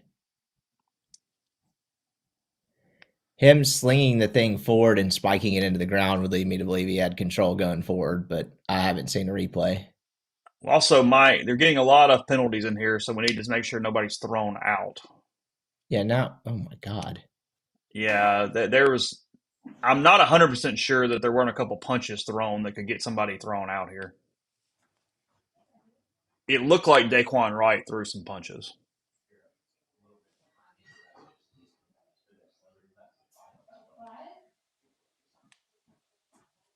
Again, we have no sound, guys, so somebody in the chat help me out because I don't have any ability to decipher what's going on.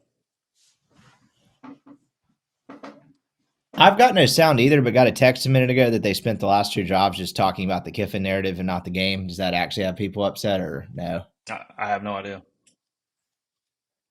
Yeah, that's what I asked earlier. I'd like to know kind of what the broadcast is doing. Okay, definitely a pass. Was it ruled that way? I think they let it go, but it's a pass. I mean, watch it right here. Yeah. It's close, but I think it's a pass.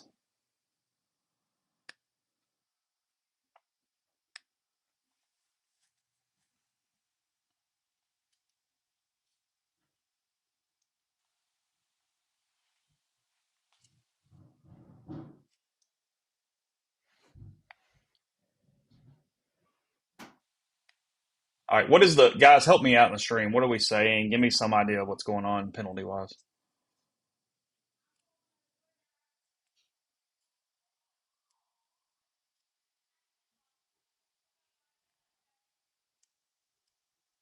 Yeah, it's a pass. I wasn't overly concerned with that part of it. What about the penalties though? I don't know. I'm not watching the stream like you.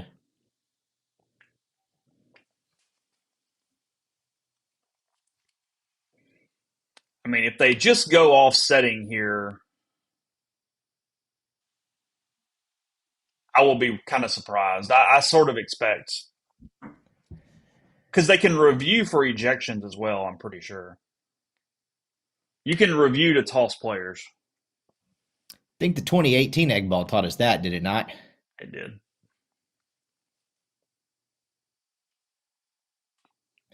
They're saying in the stream Daquan Wright was giving someone the business. Is it ejectable? I think so. Yeah, he was throwing a lot of punches. I thought. Well, they Again, don't I need could be him to. wrong on who it was, but that's what I thought. It's a classic like face mask tug of war. And then Isaac Smith is throwing punches, but I don't know that he landed them, which obviously that would be a huge loss for the Bulldogs.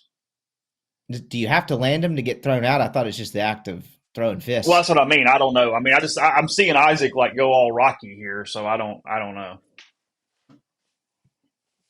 But it didn't look like he made many.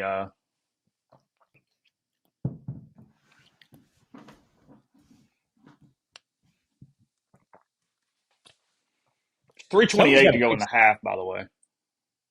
Someone's got to fix Levy's hat. The back of it is showing what I would call a hair thinning spot. It is. Yeah, yeah. He's not, and he's making Hobie Dry Goods not look good. Yes, so somebody's got to help him out there. HobieDryGoods.com. Gotta get on that.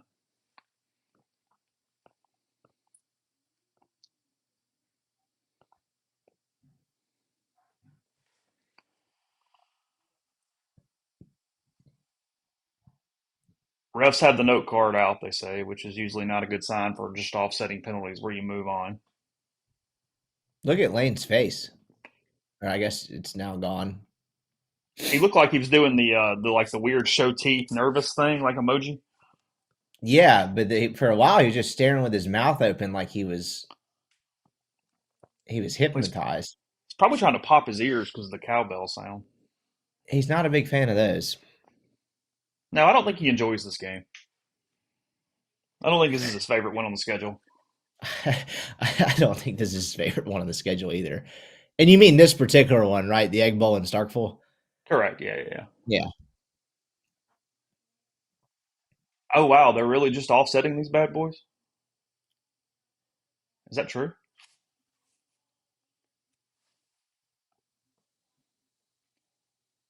I know this All right. sounds dumb, but from what I've seen so far, it's a lot of like face mask shoves that like might look like a punch, but Yeah, they are offsetting on both sides. It looks like that's a bit of a gift.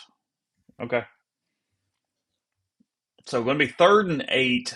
Again, 3:28 to go in the first half. This is a critical play for Ole Miss right here because, like I said, you're this is a getting in a huge. weird spot for getting 2 for 1. I mean, you obviously State has to execute it, but they should be up more right now. They need to go. This is a big moment for Ole Miss to keep this game from really getting complicated in a minute.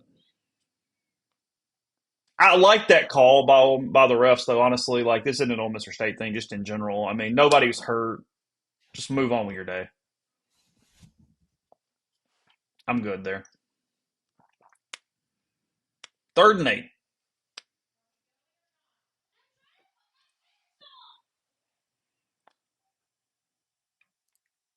Lot of Ole Miss people. Wow.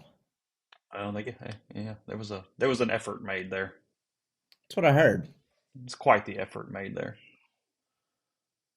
3rd and 8 from the 39 for the Rebels. State bringing a lot of pressure. No flags. It's going to be 4th and 8. Chambliss is throwing off his back foot every play right now. I mean, I know there was some pressure there, but I mean, he just looks so uncomfortable in the pocket at the moment. Where are we? Yard line 30, 40. Yeah, You got to punt this, don't you? I don't mean Lane punting from the 40 is not typically. What's the flag? Well, if it's on Ole Miss, okay. I mean, Ole Miss is not staying in its offense right now at all. They're simply just throwing the ball deep. What was the penalty? It was on Ole Miss. It's on Ole Miss, and they declined it. Ole Miss is punting, or I assume they're punting. Chambliss is coming off the field. You punt, you need one more stop, and you got to go find a way to stick it in.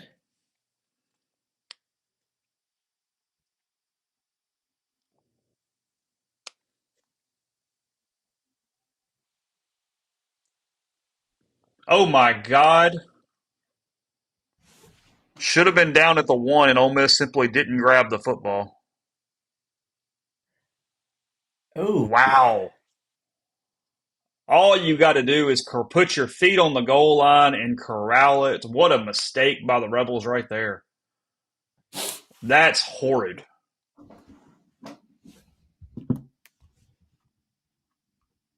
State just gifted 19 yards on that play.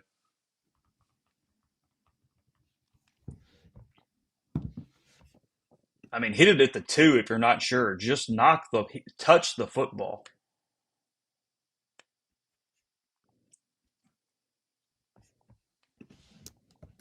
Ole Miss doing everything possible to make this a 4-quarter game where everybody in the chat's losing their minds in about an hour and a half. And now a busted coverage. Nobody grabbed him in the zone. State to the 35 in one play from the one, or what should have been the one. 2:53 and counting. 1st and 10 Bulldogs. Yeah, they seriously just didn't grab him in the middle of the field right there. Nobody covered him on the zone. Now an error in the run game right there. Did you see that? Completely missed it. He completely went inside, didn't stay in his spot. A complete mental miscue. Complete mental miscue right here on the inside.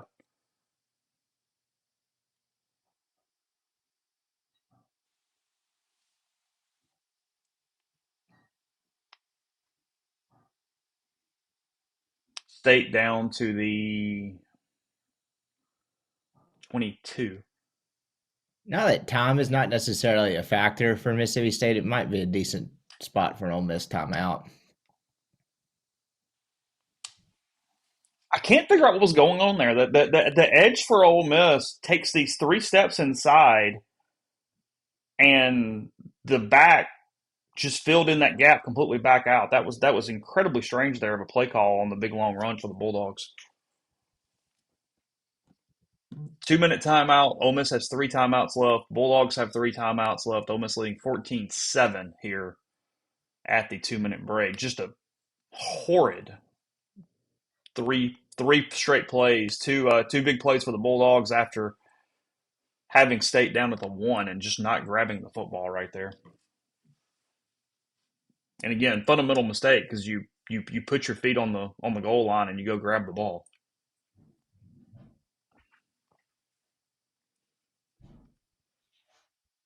Ole Miss has played a very poor second quarter right here. They came into the pulling it up. They came into the quarter with 198 yards through the first quarter, only at 235. Actually, State is outgaining Ole Miss 239, 235 right now. State has 156 yards on the ground currently. How many? 156. That dog will not hunt.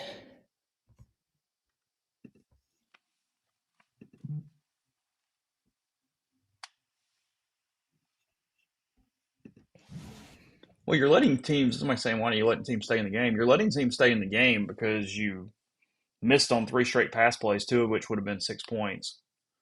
You missed a field goal, and you've blown 2 to 3 coverages and then 2 or 3 run fits that have added for at least 15-yard runs. Yeah, I mean, Ole Miss, they've had to work really hard to have only 14 points currently. And now you're in a situation where they have a chance to double you up. Yeah, which has been, yeah, and like you said, since that 9 minute mark when Ole Miss didn't convert, it was the worry you were sitting on. I mean, if you found a way to get them out of here with a field goal and you get the ball back, you've kind of got a chance to reset a little bit. But yes,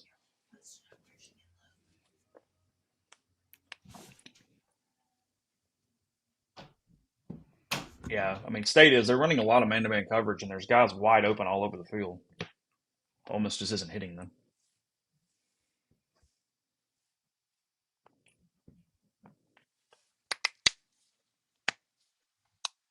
Been impressed with Camario Taylor.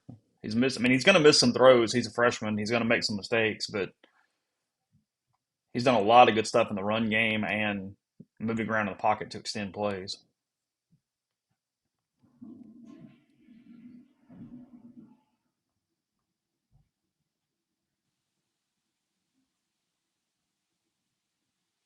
Are you ready for the next few weeks to get on over with and get to the birth part of your situation? Yes, absolutely. If we could, someone could say we could have the kid tomorrow. Normally, I would agree to that wholeheartedly. I know my wife would, which is mostly. I think I was talking to your wife last week, and she did not appear to be enjoying this process very much right now. No, she's had one of those pregnancies where she's sick for basically the entire first trimester. And then now that we're kind of in the home stretch, she's just, the word she used to describe is uncomfortable. She's just uncomfortable all the time. So, I mean, I'm not exactly battling this as much as she is. I just hate seeing her feel like that all the time. So I'm certainly ready to Mm-hmm. get our daughter here for sure. So for sure. But I mean, with the due date of January 4th, that talk about Ole Miss potential postseason college football playoff. I know we got 2.5 or 2 quarters left before that's a real discussion, but that could be tricky as well. Priorities though. 3rd and 10 coming up for the Bulldogs. Second down pass was in the end zone, just overthrown. State can't convert, so now 3rd and 10. Have to contain Taylor right here.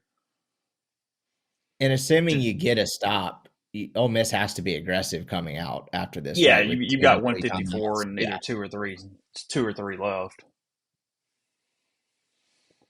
This does feel like some vision of a run here to guarantee points. Well, he was open. Taylor misfires, throws it behind the receiver. State's going to try to kick the field goal. Ginger said the most uncomfortable she's ever been in her life, and then she explained, no, actually, pretty good throw, just wasn't caught. Uh, Boy, that was fortunate for Ole Miss. Wow. yeah, that throw wasn't as bad as it looked on first glance. Then she reiterated she meant pregnancy, not the game currently going on. So I figured when you read the comment, that's probably what she was referring to. Excited though, just ready for it to get here. field goal is good. Bulldogs cut it to 4. Ole Miss 14, Mississippi State 10. 145 to go, second quarter. So Rebels are going to get it back and have a chance to at least get down in field goal range, see if they can get those 3 back. Just no mistakes right now. You can't afford that. State's going to get it first after the break. We'll see where we go in a second. Do you think every time that Ferry kid makes a kick, he just goes to the sideline and is like, could have done that in Gainesville? If he'd have let me. Oh. Yeah, Ole Miss has got to get. I mean, I'm kind of with Gorman here. They've got to get back into the RPO game and just kind of get into the offense. Everything looks like you're taking home run shots right now. The goal was for Neil to be on the post game show. I don't know why he wouldn't be. I mean, we're always somewhat creatures to internet and situations with that. I expect Siski to be on the post game show. He's at the game currently, but he said that he would be available at that point. He seemed excited about it, so hoping for the best there. Did Siski go because his son, the Ole Miss brought the full band and they're performing, or I don't know one of the the answer to reasons? that. Yeah, yeah. Interesting. Kyle, thanks for the super chat. Says, Chase, are you more nervous for a win and Kiffin leaves, or for stays and Ole Miss loses? I mean, look, for all purposes, I need Ole Miss to win the football game. Like, the Kiffin part either way is secondary to this game for just my own sanity in the intermediate. Because I know what you guys are going to feel if he loses this game. I know what you're going to feel in general. I know what you're going to feel from a missed opportunity standpoint, and I know what you're going to feel from how you think about Kiffin. So yeah, no, that's where I'm at. So speaking of this, I texted you on Friday. Someone on our board posted that Chris Lowen on SiriusXM said he thinks Lane stays if Ole Miss wins the Egg Bowl. Was that actually did that happen? Yeah, he did say that. He thought that Ole Miss had the chance of keeping him if they win the game. Is Chambliss that with not? multiple good options here for yards, and then gets his pass batted down. Just really, really, really poor right now. I would just like I text you would put stock in that because that's like the most Lane Kiffin caveat ever. I will stay if I don't choke If I again. succeed, I will Yeah, stay. Yeah. I will stay if I don't lose to another inferior team and make the playoff. See, that was a good throw. That's where Ole Miss has made so much bread and butter through the year. This intermediate ball, 10, 12 yards down the field. It's a good pass. That's what looks right when Ole Miss is working from an offensive standpoint. Up to the 37. I would assume they'll call a timeout here. You got 3. No, Rebels still moving. Now you got to call time out, right? I mean, you've got time. You're okay, but But at a certain point, a certain amount of seconds run off the clock to where you're really a battle against how many plays, not necessarily preserving time. well, that was a huge play there because you get the big gainer and he gets out of bounds. So you say, yeah, gorgeous back shoulder throw here, Great play. gets the catch. God, he's a big physical receiver on the outside. right at the edge of field goal range, down to the 37 for the Rebels.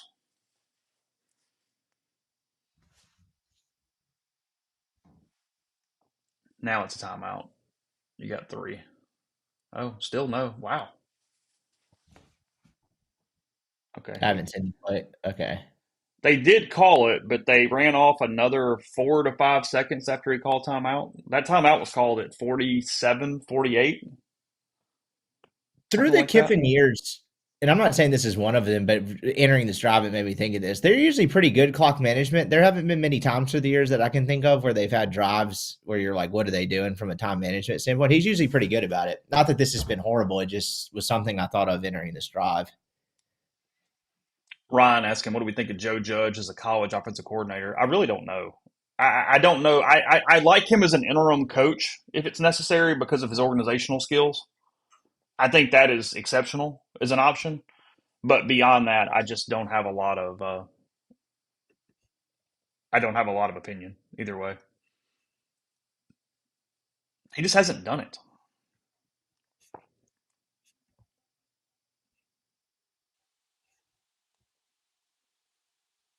If anything, Stribling has been a little bit underplayed here. They put 7 seconds back on the clock, by the way, so we're at 50. So they did call it right when he went down. Yeah.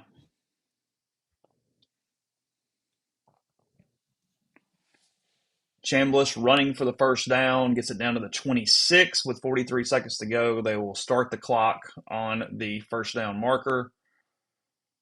Good run, good decision there. Ole Miss kind of cooking a little here. 38-37 and running. Down to the 11, second timeout now, I would assume. Or since they're moving the chains, maybe they get to the line and go. Down to the 11 for Ole Miss. You 30, got to call. 29, 28, 27, 26, 25. You got to go. You need to get 4 plays here. 23, 22, 21. I don't get what they're doing here. Yeah, straight quarterback power that did nothing. Picks up 1 down to the 10 at 17, and now you're going to be in a little bit of a time crunch situation. That took 5 seconds too long. Did not like that. You're going to have to throw the ball and I stay guess out of the the middle of the field on at least one of these next 2 plays. Yeah, that's what I was about to say. I guess the one timeout, despite how long that took, does give you the option to go short of the end zone or in the middle of the field once.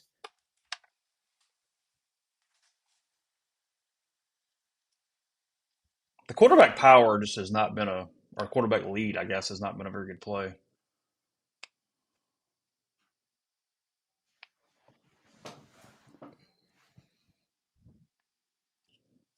The little college football predictor giving Ole Miss 99.9 with a win. I mean, you're in with a win. Good Lord. And then 42 with a loss.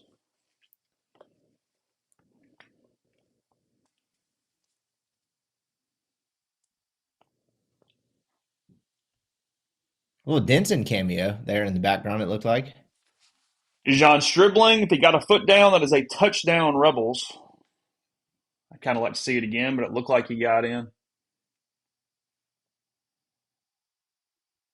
I have no idea. Did he get a Wow. foot down? Stream says he got a foot down. All right, catch. Yep, he got a foot down. Touchdown, Ole Miss. Wow. What a massive swing there in that half. That was his foot, right? Yep, his foot. Touchdown, Rebels. Wow. That was just one hell of a catch. Good throw, too. Got a little push off, but you typically get away with that. Definitely pushed off, but again, you typically get away with it. He extended the arms just enough to where I actually thought in real time, are they going to call something like that? But no.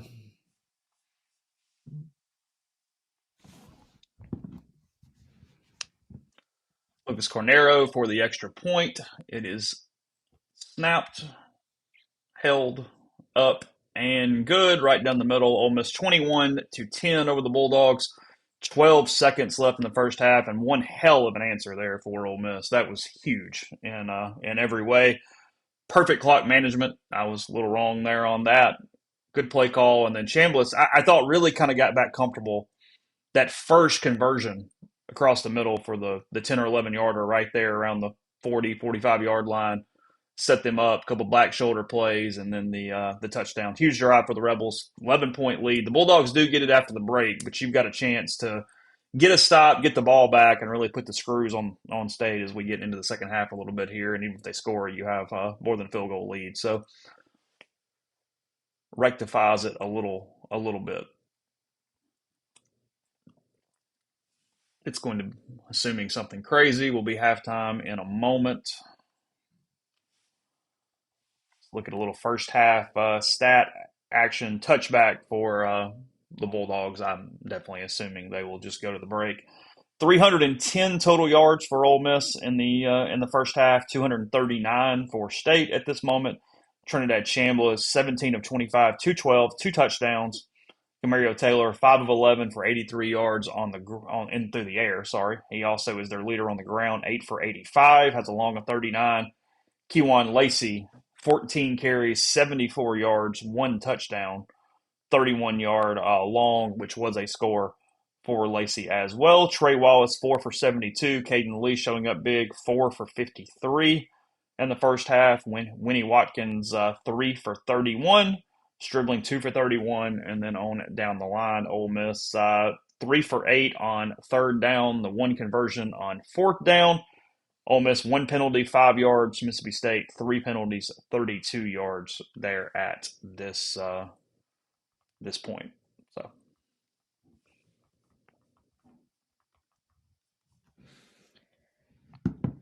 a little kneel down action, and that was the first half. So again, we are at the first half, 21-10. Ole Miss leading Mississippi State. Bulldogs will get it after the break.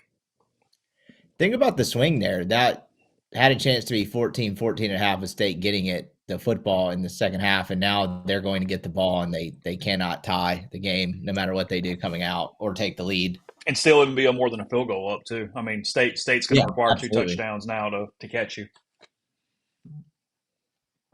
And it reverses all the pressure because now all of a sudden State feels a lot of pressure coming out of the break.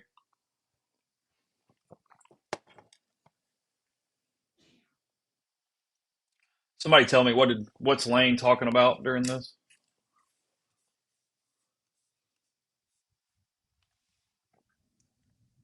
He does look very tense.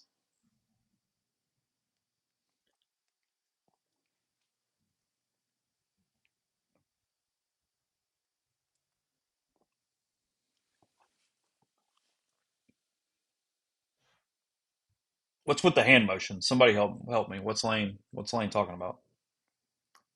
It's like he does that when he's not as comfortable.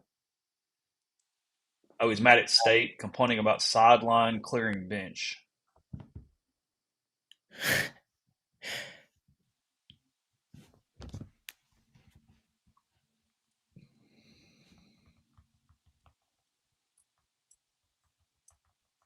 Lane said State's AD ran onto the field during the fight.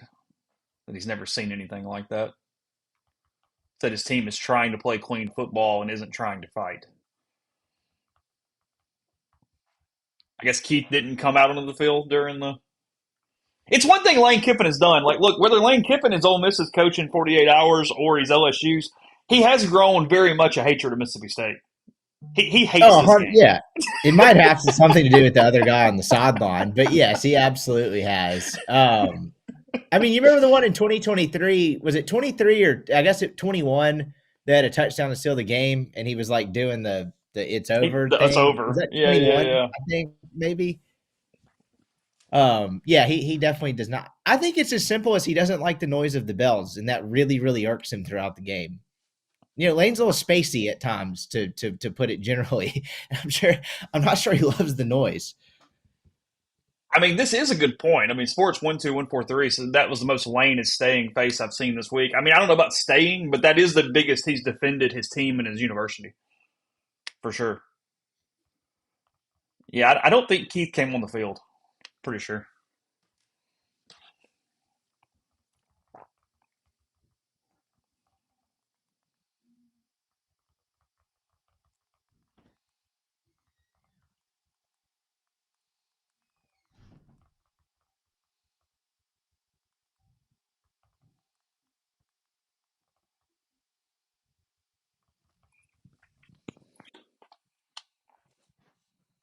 Clutch Cam State currently trying to lock the Davis and pick a fight.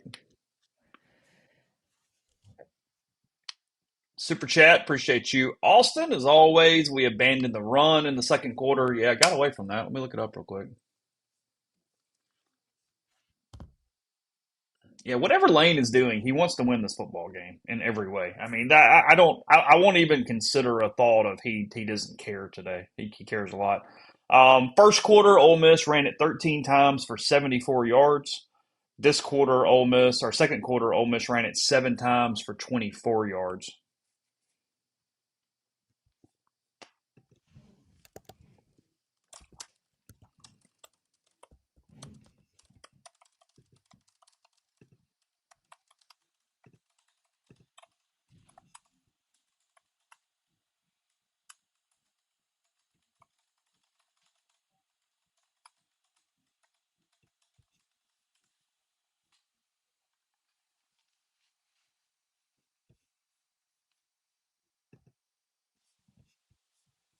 Yeah, he's pumped up today. He's a little keyed up. Ole Miss with an 11-point lead, though. I mean, if you're watching this game without emotion, you're just kind of taking it in, and you're our guy from Dubuque, as we talk about, you got to like Ole Miss's chances because if anything, they've missed more opportunities. State is going to have a hard time just hitting or driving down the field. They're going to need big plays. This that was such a critical momentum swing there at the end of the break, where one stop here and any kind of score, and you're suddenly starting to move this thing a little bit. Yeah, that's exactly what I was going to say. Is if you get a stop and a score, it's going to be hard for Mississippi State to overcome that.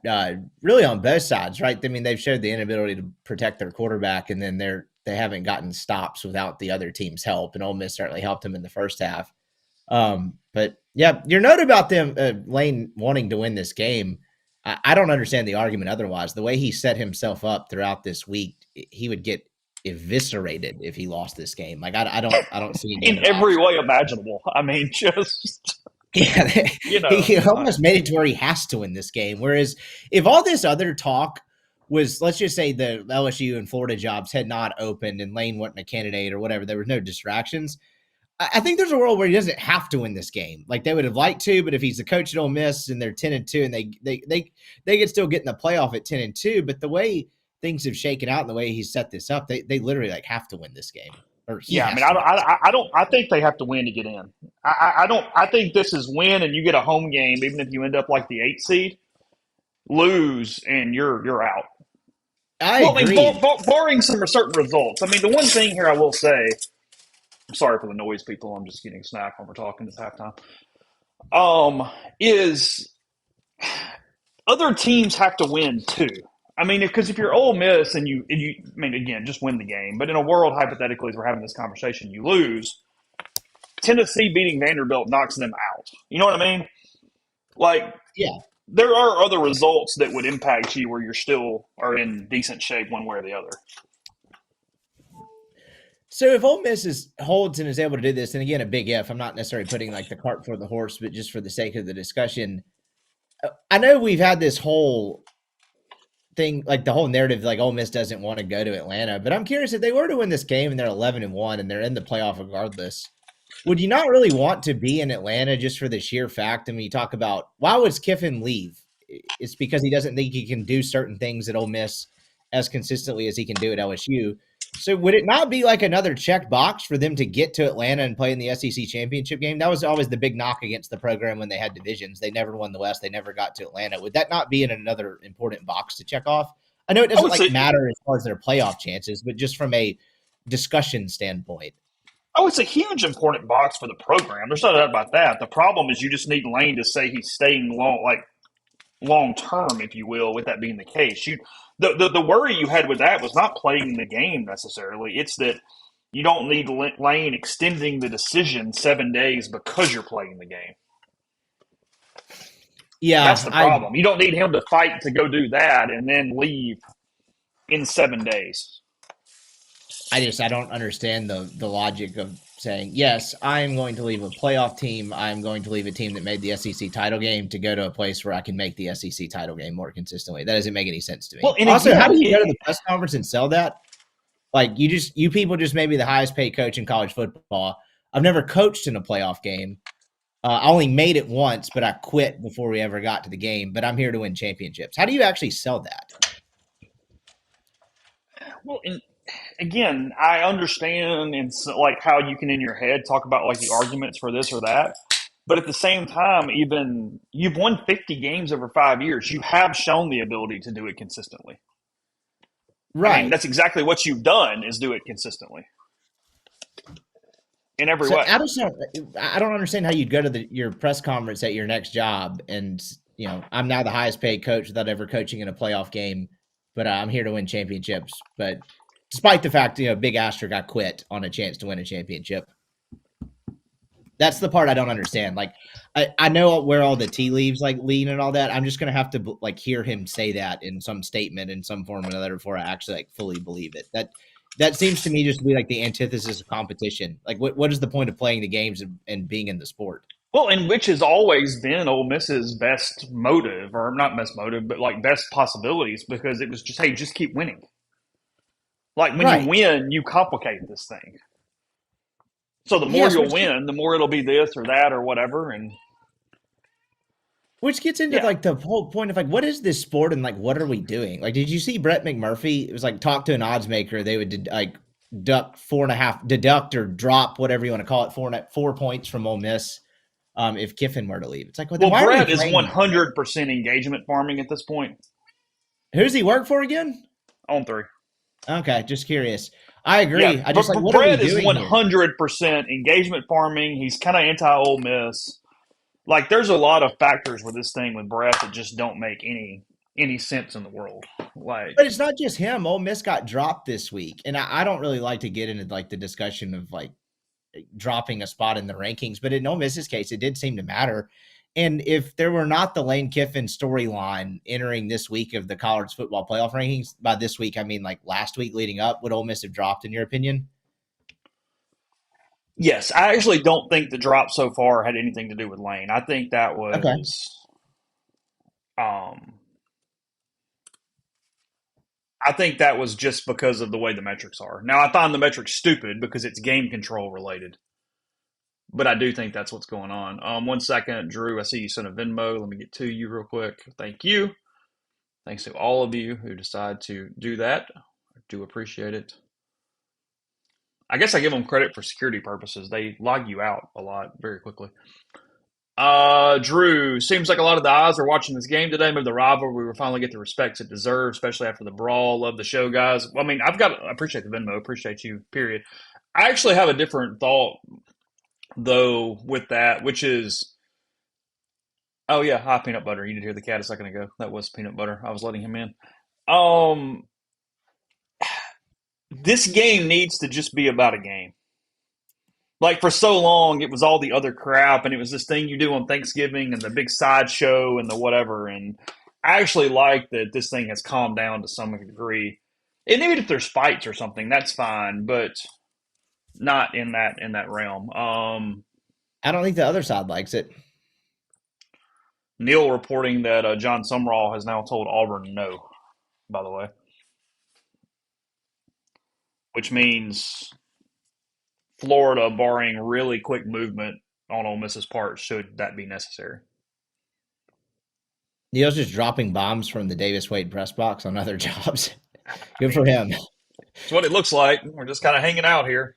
But by the way, system wise, guys, what I'm going to do when the game ends is, I mean, we're going to have the post game show like normal, but I'm going to stop the stream and then start another one just for a lot of different purposes and reasons. Dawson, thank you. Says make sure Rippy can have the beverage of his choice for the MAIS legend. I heard JA won this year. I heard they recruited their ass off and won. So congrats to the Raiders. I'll go pop one in a second in their honor. Yeah, I'd like to congratulate Clinton on its state championship that JA gets to raise the banner for. I think like half the team from Clinton. I think it's Clinton. It's a little JPS. Maybe they're a Northwest ranking in there. I'm not sure what their roster is comprised of, but yeah. You're like, hey, scoreboard. Last time I checked, like whatever, everybody's doing it.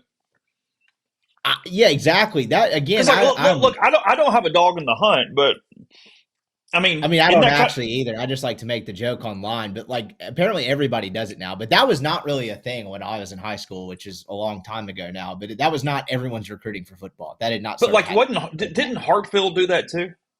Yeah, but Hartfield wasn't a school when I was in high school. Like No, I that mean like literally. now though, aren't they recruiting pretty heavy too? Like I don't know how this Yeah, I'm works. pretty sure. I think they all are. I'm pretty sure they're all recruiting to some level. And please don't tell me MRA's not doing it. Look at Deweese in basketball. That guy, that was the one guy that was doing it when I was in high school. That was the basketball coach at MRA. And like, props to him. I'm not even really knocking it, but the idea that this doesn't happen at elsewhere, because I'm pretty sure JA sucked in football for a few years. I don't know that to be a 100% fact. But now you're mad they started playing the game that everybody else did. Just a bunch of haters. They hate Ridgewood Road. Who's good in basketball in MAIS? Ole Miss, I was about to say Ole Miss. My God, my brain's fried. JA for a while had Mo Williams' kid, and I think they were pretty good and won an overall. I don't know who's good now. I know MRA is pretty much always good. I think this is Deweese's last year, but I don't know who's good. Maybe JA still good. Oxford and Tupelo tonight in the North Half Final in 7A. It's going to be a tough game for Oxford. They lose. I think they lost 20-13 in the regular season. Tupelo has his quarterback back now. He was suspended for most of the regular season. Tupelo probably the most talent in the state. I think there's an arguable thought that um, I don't know if um,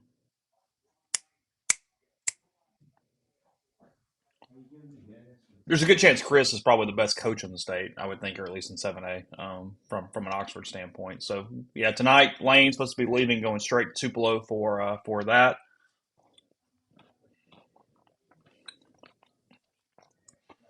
Roberts says prep basketball is good. Yeah, peanut butter's inside. I let him in a minute ago. He's around here. The cat that fell multiple stories down the chute a couple years ago.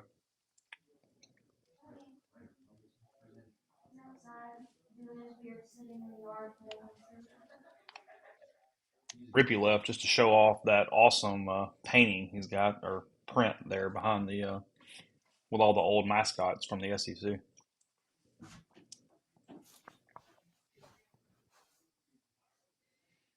Gorman, Chase, you were gone when I asked how much Deuce Knight stock would you buy right now. I like Deuce. No, I think he's gonna be really good. Says it can get weird tonight at Jordan Harris tomorrow night, but What would he do once he got out? Try to get, he probably try to get back in because he's scared.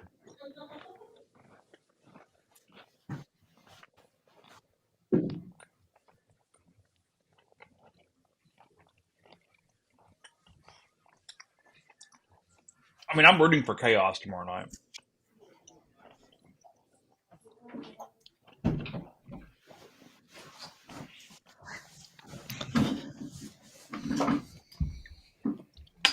Yeah, peanut butter fell down the wall. It was the night of the Alabama Michigan game in the playoffs a couple years ago. That's when it was. Is the audience aware of like peanut butter's like collective heart rate? That is the calmest cat I've ever met in my life. He's She might just not even chilling. have a He's heartbeat. good. Or He's fine. Are you from Texas or A&M? me? Uh-huh. I think it'd be cool to see Ole Miss in Atlanta. I hope Texas wins the game. I just mean like take that out though. Like do you dislike one of those teams more than the other?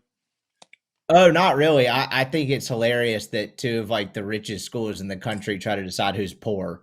I don't really. I think A&M is a little weirder. I think But Austin's a cool. nicer. Yeah, definitely nicer. That's a great way to put it. You know, when I was in college, I had started writing for this blog, and their three A&M guys came, and they were like very A&M. All had the class rings. They all wore maroon blazers to the Grove, but they woke up each morning and cooked us all breakfast, and we're just like the most polite, kind people on earth. Most Texas people I've met have been nice either. So no, I guess to answer your question, I don't really have a side on that one at all. Are you more Texas or A&M? I go back and forth, which is weird. but I kind of do. Like Texas can get more obnoxious. Yeah. So peanut butter. The only thing he did, and I can. I mean, I've put the picture on the site before.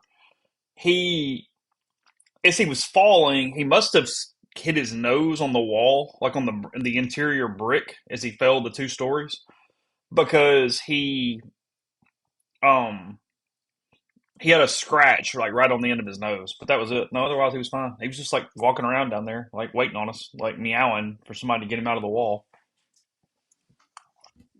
Whatever day it was, we were at your house and your daughter dressed the cat up and then also put him in a stroller.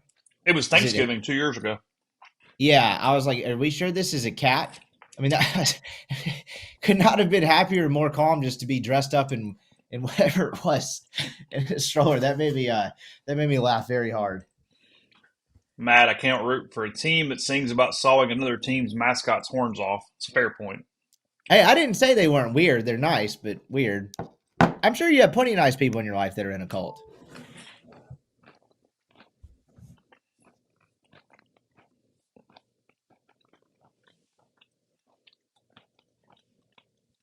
Michael asking for second half keys. Just don't turn the ball over. Play sound football. Don't do dumb things and you win the game. If you Is do there dumb any things, it gets merit? complicated. Is there any merit to Ole Miss winning going away versus them escaping the second half by the skin of their teeth? I Look, kind of tend to want to know. there's the game control thing where if you think that there's a chance there's like some shift between 5 and 6, 6 and 7, you could in theory remove up your game control by blowing them out.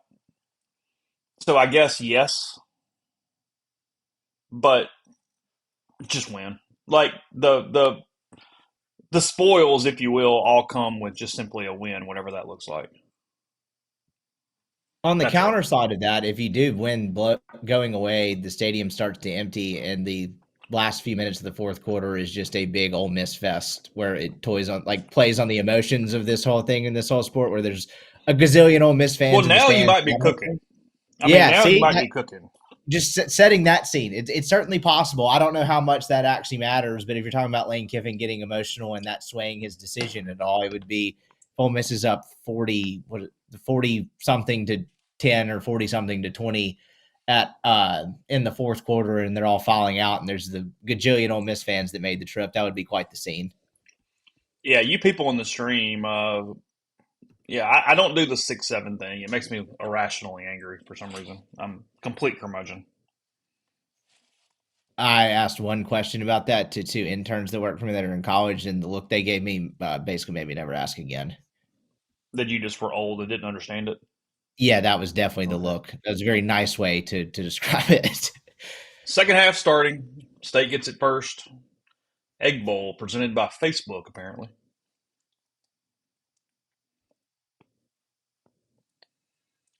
Dustin Dvorak, Dave Pash on the call. So I was listening to you guys on my. I don't have many drives anymore because my commute to work is so short. But was listening to y'all on my drive down to Jackson. Y'all were not high on this crew. I like Lewis Riddick a lot. I think he's like really good. I don't ever listen to the games. I have it on mute all the time, so I don't really even have an opinion. Yeah, yeah, I'm good. I don't know. I just like Lewis Riddick used to do more NFL stuff. I think he worked in an NFL front office or two in his day. I've always enjoyed him. The other two guys, I don't have as strong an opinion on. Taylor McGregor with the halftime report. State Bowl eligible with a victory.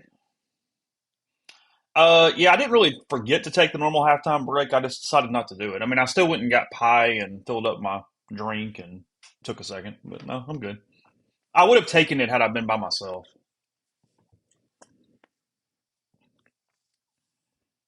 Ginger asked, will there be any kind of Florida live stream? That was funny.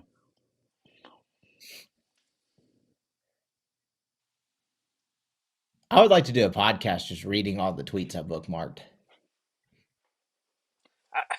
Well, you can. I guess I can. I'm not sure how many people would listen, but just what Gator Oh, Frank more than 69. you imagine, more than you realize. Fair enough. Mm-mm.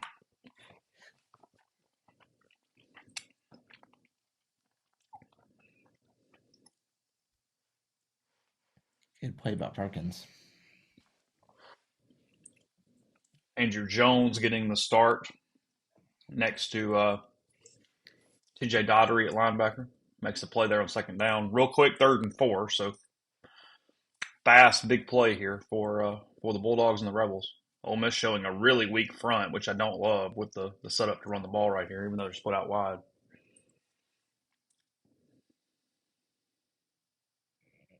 Could not have been more of a clean pocket and easy throw for State right there. Man.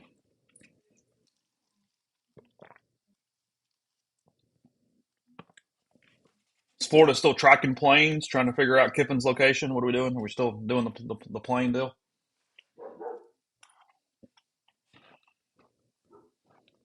That was an easy throw.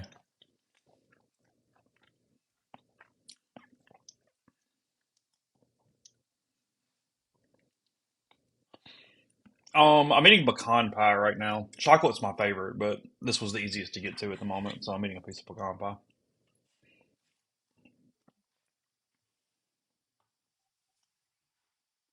Everybody's saying they would listen, so I think you can. If you want to play that up, you're good.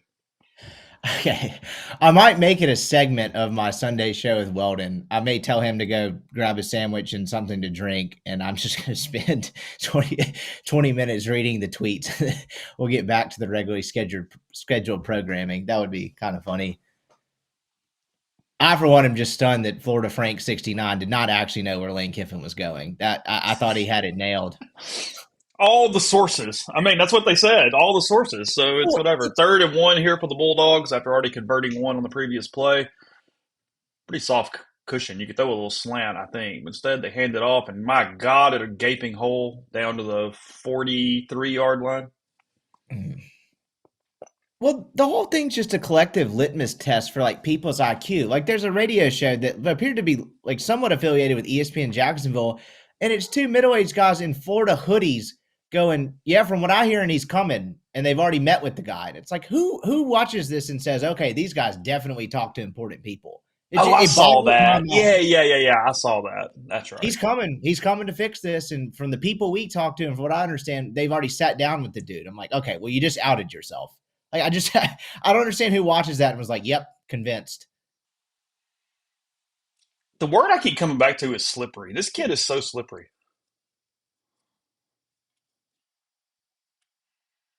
He's finding lanes in Ole Miss's rush, doing some good stuff. His high school stuff was described to me by a state buddy who I would say is very rational as a little bit of a baby Cam Newton. And I'm not totally sure that's the worst comparison, even though every time you say Cam Newton, people recoil. State down to the 23-yard line, something like that. Quick movement here after a couple short 3rd down conversions. It's a good concept on a play call here. You got a one-on-one blocker out there. You're making the guy covering the slot, Sage Ryan, come in and make the play. That's a good scheme. I like that a lot.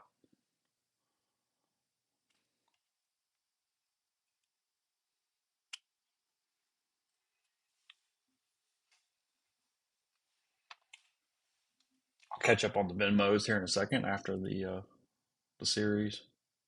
So, that kid is British that caught that. Ole Miss does a horrific job getting guys down behind the line of scrimmage. They had Booth hit for at least a 3-4 yard loss right there. They're always grabbing. And I know this sounds crazy, and I don't know how to describe it. Maybe I'm sounding like an idiot right now. They always grab at like the backside when they rush and allow lanes back to the line of scrimmage. You know what I mean? Like they very rarely go front shoulder or inside that pushes even farther back behind the line.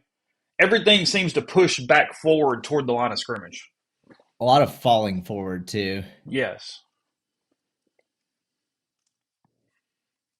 Got 3rd and 3 here for the Bulldogs.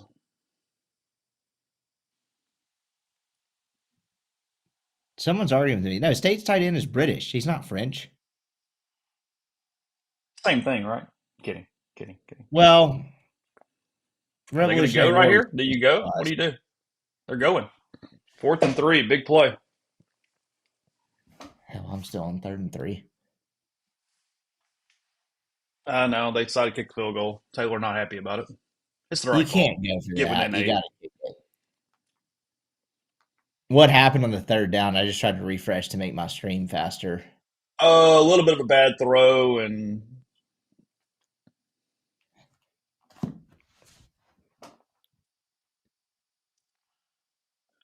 right down the middle. Well, not right in the middle, but in 21-13, Rebels over the Bulldogs, so still up 8, getting it back. Big drive for Ole Miss here. Getting a chance out of the break. Andre, I saw you sent something. Let me get to you real quick. Appreciate you. Always good seeing you. Our main listener from Indiana. It's peach crown with pink lemonade. Don't worry, Chase, not the only one with receipts on Florida. After they completely called on my post-game show after Tennessee, they thought Kiffin was coming. Oh, Florida, I mean, obnoxious doesn't even begin at this moment. So I probably missed a lot of y'all's content after that Florida week, but I did hear you say that the press box was kind of weird. Can you take me through that for a second? Like, what you had a bunch of people Yeah, so just you had that was odd. You had Florida staffers, and I mean GAs, like like everything SIDs. shy. Well, SIDs too, but I was even taking them out of this conversation. Like I walked back toward where the visiting coaches box is, and they're all just hanging out in like the main meeting area. Um, uh, Talking about who Lane would be bringing on a staff, and like just having this huge conversation about how it's done. Like everybody overhearing them, like really weird. Yeah, really strange stuff. So I guess that's And the and the level of communication staff was, I mean, they were watching Ole Miss play on the field in front of them, going, well, once he brings Lacey, and once he brings Watkins, and once he does this, this, and this, like you can hear them talking behind us as we're going. I guess that's like the level of, and I don't even mean this as an insult necessarily, but once you win a national title as a program, for the next 20 to 30 years, that's going to be some form of expectation, no matter like how badly your program takes a downturn, right? I mean, we saw this with Tennessee, and I guess they're still seeing it. They did make the playoff last year, but they were kind of the ones that got made fun of for a while of like, this isn't 1998 or whatever it was again. And I guess we're seeing that with Florida. LSU's a little bit different because they at least won one, albeit pre NIL in the last decade. But like Florida hasn't really done a whole hell of a lot since 2009 or 10. And their expectations certainly haven't changed. The expectations are the problem because it's completely caught in Yes. la la land. And I've said I this, and mean, I mean, I said this on, I do that CBS thing, and I mean, the Florida fans just flogging me on there, but I was 100% right. Is that LSU can 100% elevate a coach to a different level of winning above what that coach is. Ed Orgeron with maybe the greatest roster ever assembled. Les Miles wins a title. Florida, it's whatever food analogy you want to make. Like the seasoning and the other stuff is what makes it. It is exactly at the level of whatever the coach is. Steve Spurrier, Urban Meyer, elite, elite, elite, elite, elite. They win titles. That's who they are. Got it. Um, Dan Mullen, very, very good. He wins very, very, very good. Jim McElwain, good. He was good. They don't elevate. Muschamp was bad. They lost. Zook, same thing. You know what I mean? Like they're tofu. They are whatever the other stuff is that makes them into that item. with the one exception being the guy you didn't name, I actually thought this at the time, and I don't mean this as like revisionist history. I thought the firing of Dan Mullen was kind of insane given the amount of football games he won there, and it got He pointed lost to. the locker room and had all that other shit going on.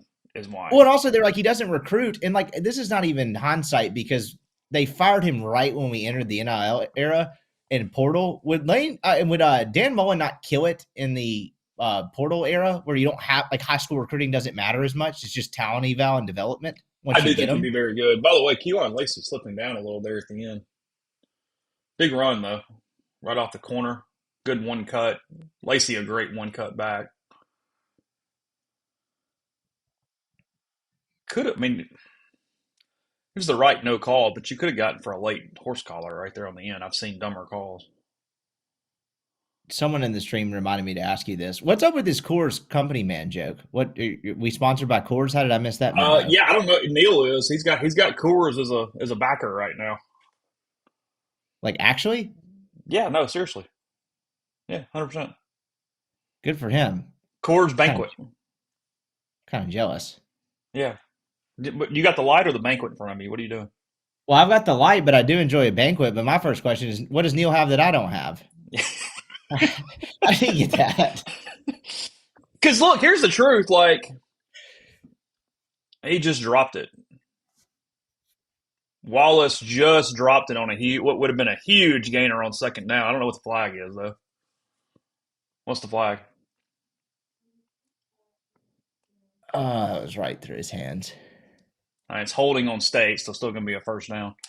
I'm not a beer guy, and I do like me a Coors Banquet. Like I've been drinking them since that because Neil's got a whole refrigerator of them upstairs by the podcast setup, and I you got thought to y'all were fix it. joking. I drink Coors Banquet all the No, no, time. no, no.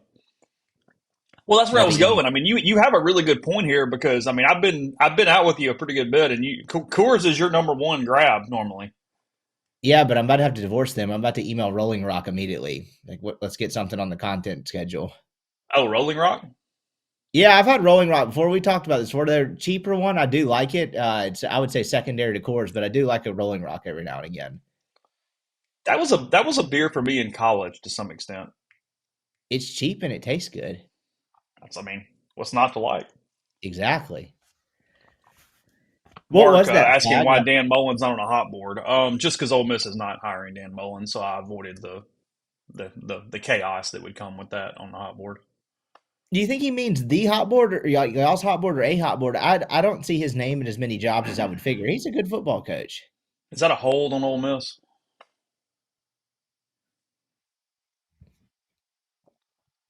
Oh, what is the Bud Black? Yeah, what is that? Oh, defensive hands to the face. Big penalty against the Bulldogs right there. Personal foul. Give Ole Miss 15 more. Wow. Kevin says I'll see if my local dispensary can sponsor your pod. Hey, the more the merrier. I mean, we'll give it a My mom shot. would love that. That was definitely hands to the face. He's got him a big ol' face mask up on Jaden Williams. Lane Kiffin with another fist. Lane is locked in when he's pumping penalties. Yeah, Like he's fist definitely pumping locked in. penalties when you know you're locked in right there. Oh, that's right. That Budweiser Select. I remember that from back in the day, but it's been a while, Leif. I have not had a Budweiser Select in a long time. Is that what they used to call like the Bud 55 or whatever? This is. It was like 99 calories, maybe. I've never considered a calorie in my life. Which one's bad, calories or carbs? Well, I mean, depending on what you're doing, potentially both. But Okay. carbs have a lot of calories, so it's like six of one, half of a dozen of the other. Okay. That sounds good. Yeah, you I've don't never you don't considered you that don't when have to worry buying. about that. Yeah, no, never considered that when buying a beer, eating anything at all. Second and 8 for Ole Miss right now, inside the 30, down to the 28-yard line. State has been really physical with Lacey today. Like he's had some good runs, and he's putting together a day, but their run defense has been good. Yeah, where is Zach Arnett? Did he go to Oregon? Did I dream that? Is that wrong? I don't. Let's see. Is an assistant or is he somewhere else? Analyst at FSU. Oh, okay. I didn't have that. I didn't So have he's that over either. there. I So hadn't he's over there forgotten with him. Gus. Okay, Yeah. I didn't know that. Someone in the chat mentioned this. This relative to what State's defense is, they have played pretty well today. Oh, State's defense has been pretty good today. I mean, they haven't had a lot of bust. They've been bailed out a couple times on them. Yeah, given who they are, I thought this is about as good as they can look. They're really hitting Lacey hard. They're swarming. They're wrapping. I mean, no, he's not getting the yards after contact that he's used to at all. Metabolism might be the one thing you miss the most when it's gone because, oh boy, there's a difference. When does that go? It probably should have already gone on you, so you might just be okay for a while. I'll tell you what, given my body frame, I will look pretty ridiculous if I get fat. So I'll let you know when that happens. I think the world will probably know pretty quickly. You also you don't eat a ton though. No, not really. I'm a light eater. I like to eat a lot of breakfast and then not a ton after that. But yeah, I don't know. I can't really gain weight to save my life. That was a missed throw on the slant right there. Would have been an easy first down with a catch, and Chambliss does not put it in good. Well, it could have been called easily. Actually, it's a little bit on the quarterback, a little bit on the receiver there at that point.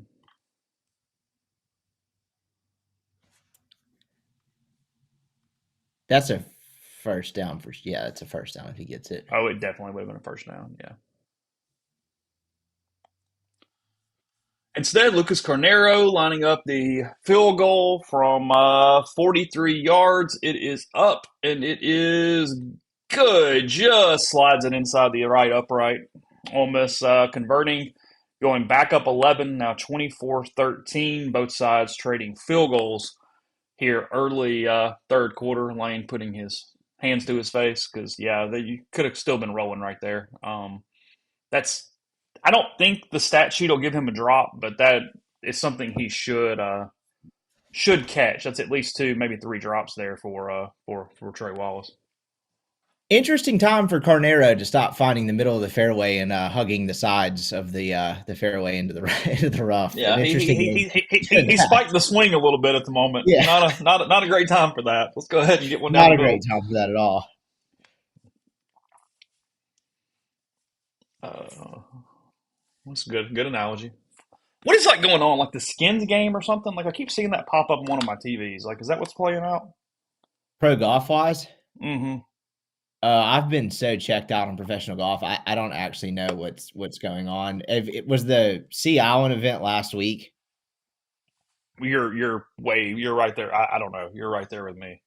Well, somebody from the PGA Tour needs to talk to us and ask us why we've petered out from pro golf. I have plenty of opinions on it, but the fact that neither of us know that is kind of crazy, but kind of telling too. Little quick recap. We're a little more than halfway through the third quarter now. 24-13 Rebels over the Bulldogs. 6:43 to go. Ole Miss up to 334 total yards. State at 291. 212 through the air for Ole Miss. 111 through the air for State. Ole Miss 122 on the ground. State at 180 now on the ground. Camario Taylor 8 of 15. 111, one pick. Trinidad Chambliss 17 of 26, 212, 2 and none. Lacey 17 for 91, so inching toward a 100-yard day, but 31 of those came on one touchdown run. And then after converting his first first four targets into catches, Trey Wallace now 4 catches, 72 yards on 8 targets. So a little bit of a shift there for for that. Twitter says the MSU band played the LSU fight song when Ole Miss came out from the half. Is that sad or is that just part of the rivalry, Rippy? Where you falling? Oh, he's gone. I did not see he was gone. My bad. I'm talking to myself.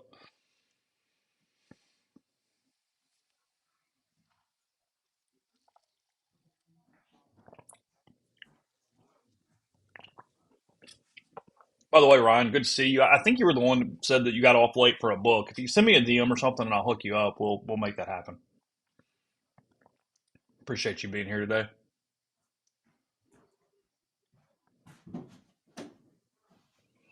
Door jam. I've moved to Bourbon. No chance I see the end of Texas and A&M.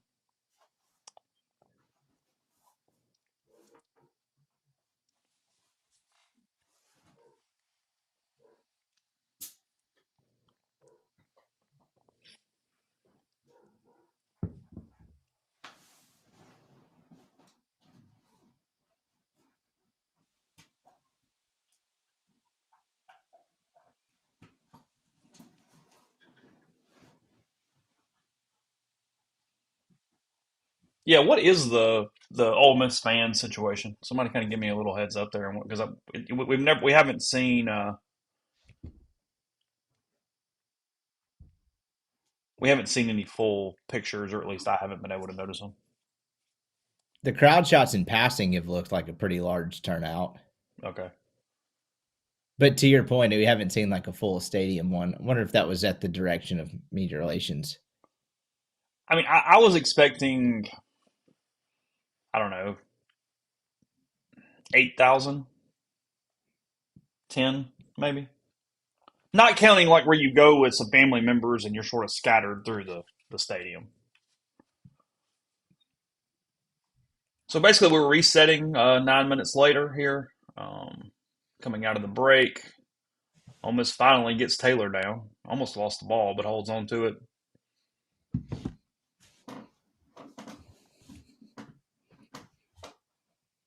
See people say broadcast not as lane heavy as expected. Interesting. That ball did kind of pop up, but came back at him. Let State get back on schedule a little right there. So 3rd and 6 for the Bulldogs. They will have to punt if you stop them.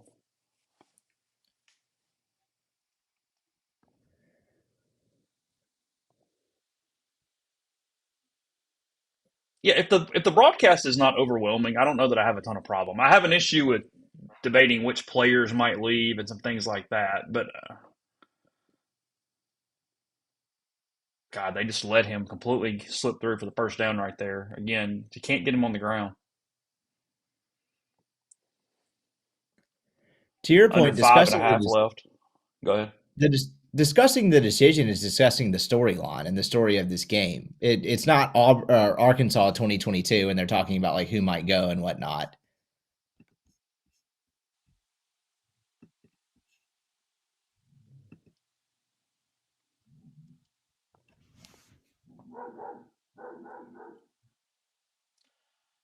How did they not recover that? State very fortunate on a fumble recovery right there. Good grief. Okay, Stacy says they're talking about it nonstop. Again, I can't hear anything. Um, Sounds like the opinions on this might be shaped about each individual's emotional capacity to hear I more mean, Ole Miss has made more two of really this. bad plays there with the not stopping State at the 1 yard line, and then that one just jumped on the football twice now.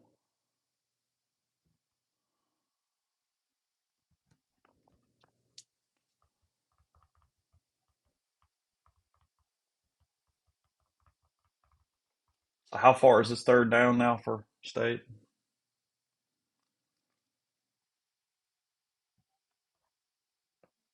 Yeah, you've got to recover that because you recover that and go down, and you can kind of make it 9-9.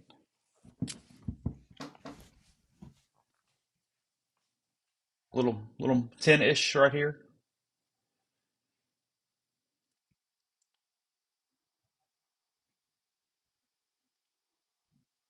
Let's throw it away. No flag, no flag. 4th down, 4th and 10 for the Bulldogs. Should get out of the field. This could be the drive that does it.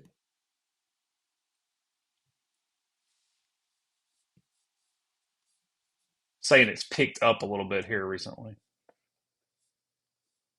but saying he should stay. Yeah, I don't have a problem with the broadcast discussing news. I have a problem with broadcast discussing opinions regarding something that hasn't happened, especially when you're talking about ABC, ESPN, things like that that are you're literally a corporate partner for all the league for all the teams in the league.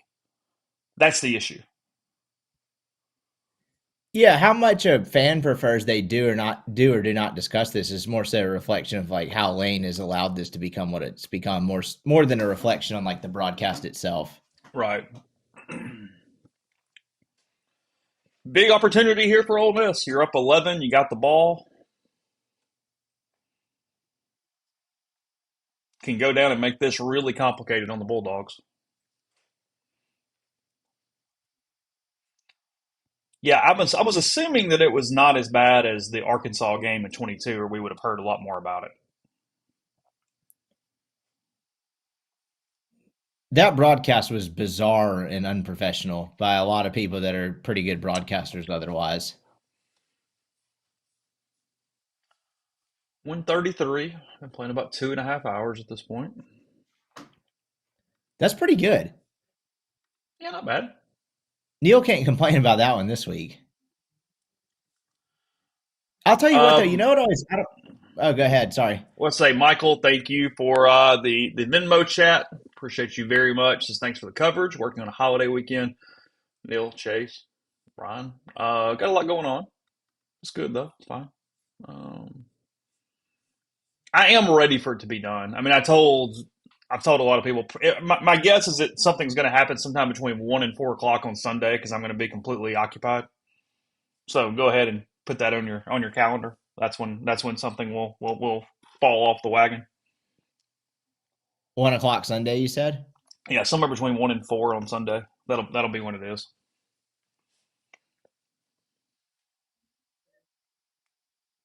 Neil and I I are was gonna putting say contingencies in place depending on when anything happens on how we handle it, depending on where we are.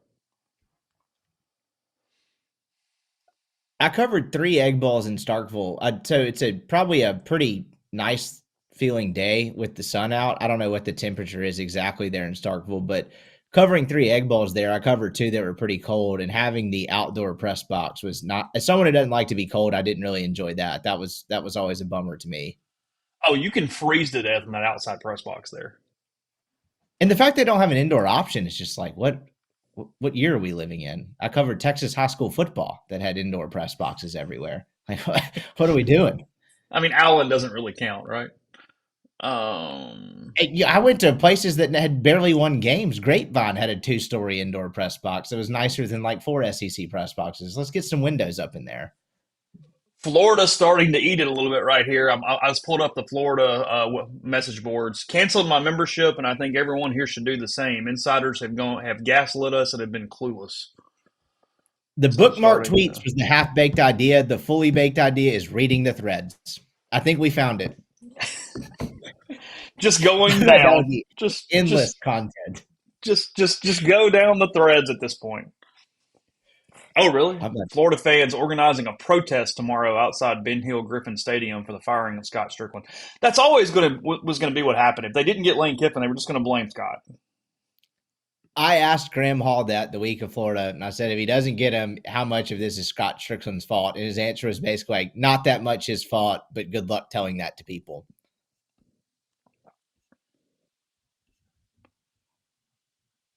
All right, big drive starting for Ole Miss. Chambliss taking the snap right now.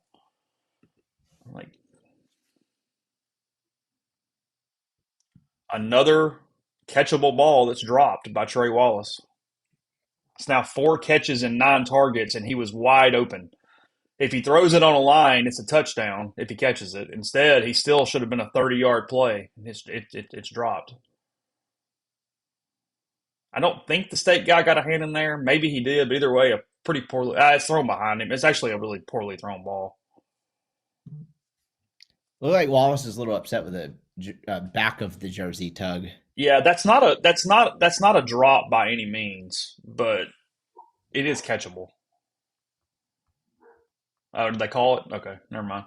Got the penalty, I guess. Yeah, what happened? They call a penalty? Looks like they called a penalty, but it never showed up on the broadcast because I was confused. Because the state defender like recoiled as if he was like mad they called a penalty, but there's no flag called. And now they're calling holding on Ole Miss here. Yeah, okay. So it's gonna be 1st and 20 from like the 30 something.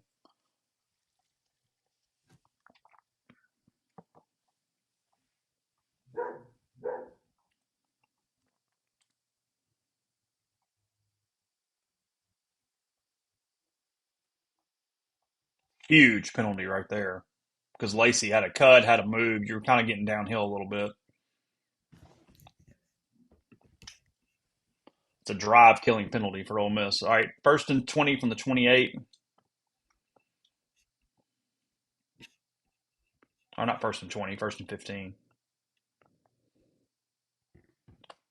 Chambliss lucky to get anything in there. State blowing up the middle of the line of scrimmage.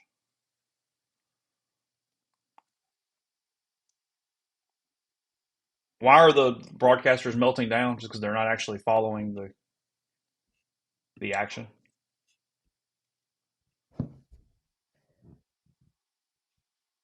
Someone's asking about the dog. That's my dog, Eddie. Sorry. Yeah, you have the more psychotic golden doodle. He's outside. He just loves to bark at any passerbys. I seem like a cat guy. That might be the most insulting thing anyone's ever said to me. The only cat Rippy might like in the world is mine. Like he's not a cat That guy. is seriously the It's only one. I'm not a cat guy. No, I have a golden doodle named Eddie who's actually pretty chill. He just barks at everything. all right. We got a 3rd and 5 right here. Again, goes without saying, pretty critical for the Rebels. First down. Stribling has been huge today. Good throw, good catch, good conversion. Clock still moving. It's really tight in that window. Linebacker almost got there. Yeah, that decision was a little iffy, but it worked out. Midfield for the Rebels.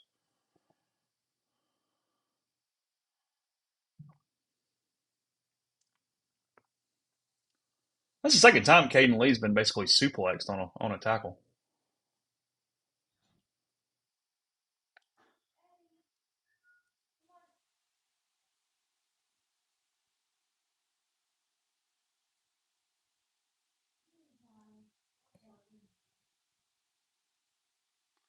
Christy says her dogs are now barking at Eddie. We apologize. that's that's pretty funny. Sorry about that. Eddie just wreaking havoc from afar.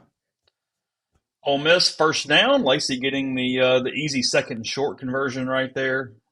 Rebels trying to get downhill right here. Under a minute to go in the third quarter, and Lacey now over 100 yards, which puts him well over 1,200 for the season, I believe, if I have that math right.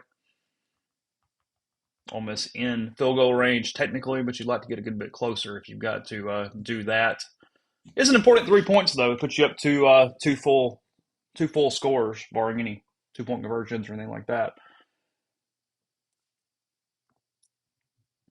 Ole Miss trying to lean on the Bulldogs in the run game a little bit now. I would assume that's the end of the third quarter. I don't know why in the world Ole Miss would try to make another snap, and yet here they go. I think up 11 and driving, I would just chill right now, but I'm not Lane Kiffin. No reason to rush. Nah, he's not going to snap it.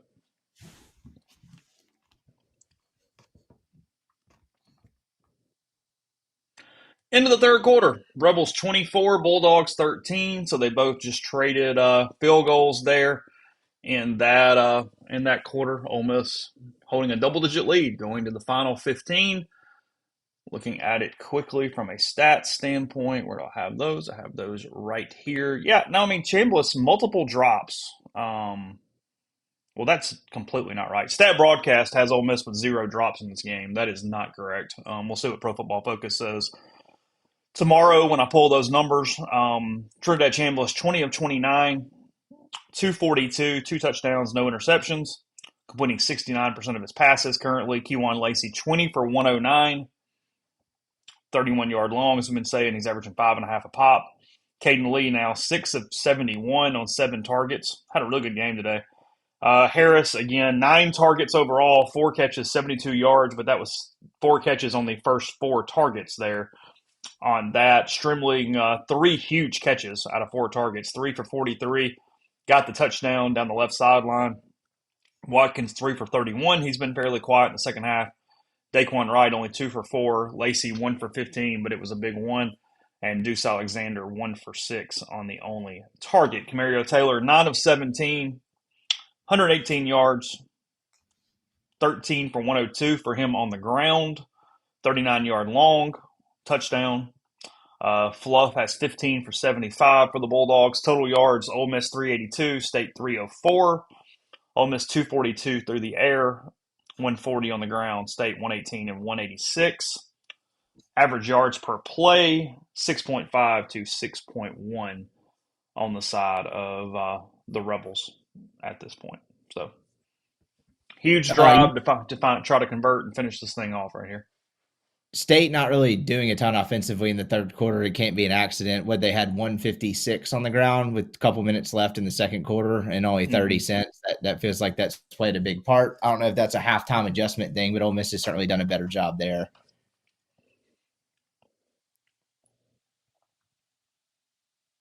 Yeah, and I've got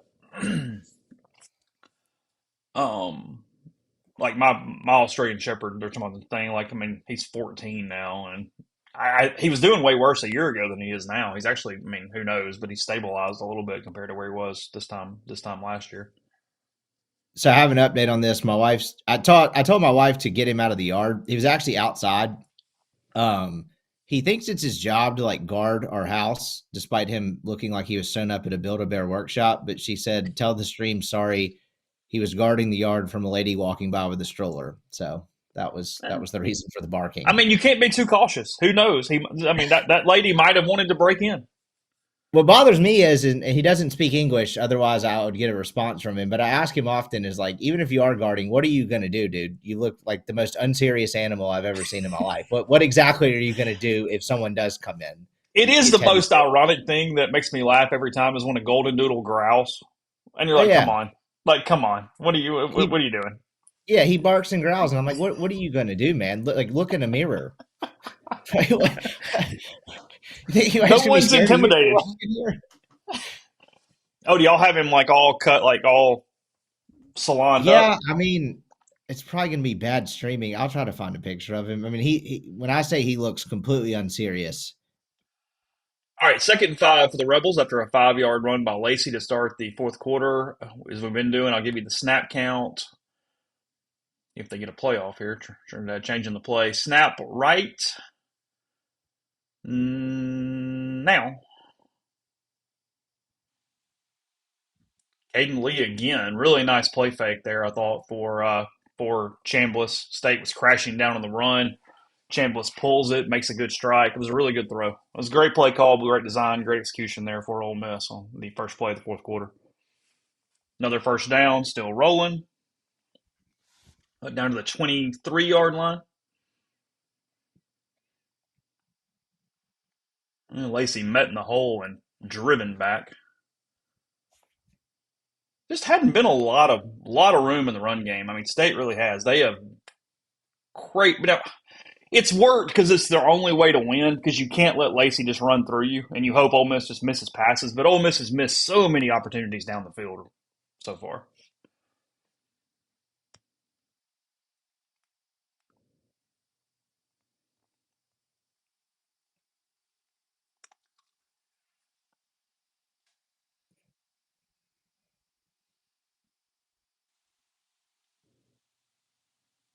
All right, setting up a third down here. Big thing is don't make a mistake. You are in field goal range. The three matters.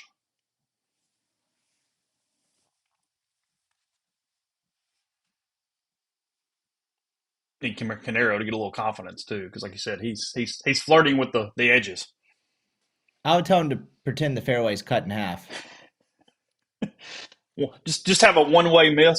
Is that what you're Yeah, saying? Like, yeah, take part of it out of play. yeah. Cut to your bread and butter, buddy. Fairway finder.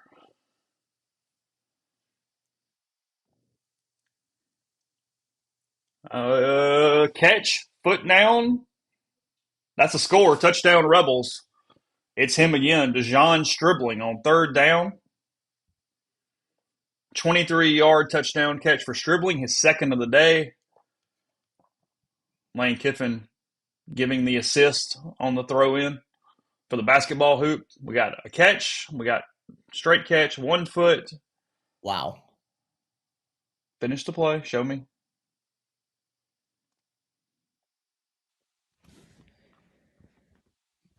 Okay, did it free? Okay, where we go. All right. 31-13, Rebels over the Bulldogs as Canero adds the extra point. Yes, Stribling is the MVP right now because that's two hellaciously good catches On throws that I will give Chambliss on, both of them, they couldn't have been picked. They were safe. You let your guy go get it, and that is a tremendously important add-on there for Ole Miss. Got to think it also will take the crowd out a little bit if you're State. 31-13 now in the fourth quarter.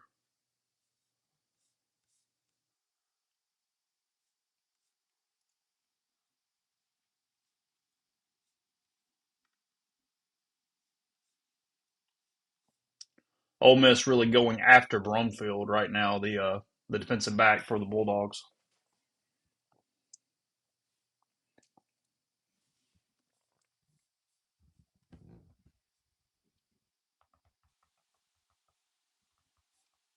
One more stop and one more little bit of a drive, and I would think this thing's over at any point. At this point, you're just in get a stop and don't let them score touchdowns on every remaining possession.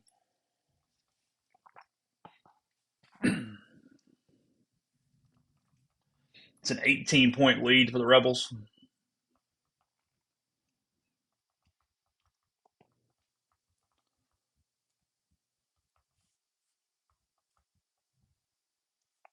Kind of with, yeah, I mean, CC Bearcat's got a point. Keep everything in front of you, tackle, and don't fight.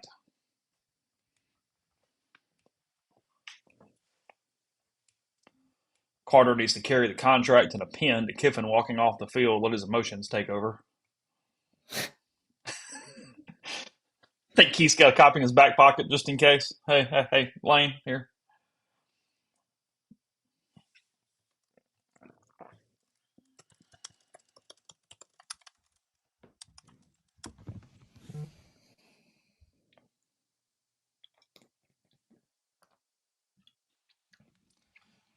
Ole Miss's best chance of keeping Lane Kiffin was making the college football playoff, and they are 13 minutes away from doing so. 18-point lead on the Bulldogs. You are making Lane Kiffin to leave. You are making Lane Kiffin quit on a team right now that's in the college football playoff. Should they finish this off? And just having a good vibes win and a good vibes final chapter. I know that's not really like a technical term at all, but this game has not been too much of a struggle where you're sitting here in the fourth quarter sweating it out. They've played well enough despite not perfect. Barring some sort of crazy comeback, they're about to have how many minutes are left in this game? A few minutes to 13. kind of soak it in a little bit while also needing to play well. Again, reminder, when this thing is over, I will stop the stream. I'll do a reset and then start the post-game show. It just helps me for several different reasons. I'll probably take a 5-10 minute break and then get that going at that point. So that's kind of the plan as we move forward. I think Siski will be with me pretty quickly. Hopefully Brian hangs around. So that's kind of what we have going on here here in a little bit for the MPW Digital post game presented by Realtree. Well, that might be Yeah, I'll be the around. same. I don't have anything to do today. And then getting this out of the way, where tomorrow just football, just kind of chilling. I mean, maybe not at all. I might be in the middle of work and doing a show at 1 o'clock as Lane makes a decision. But either way,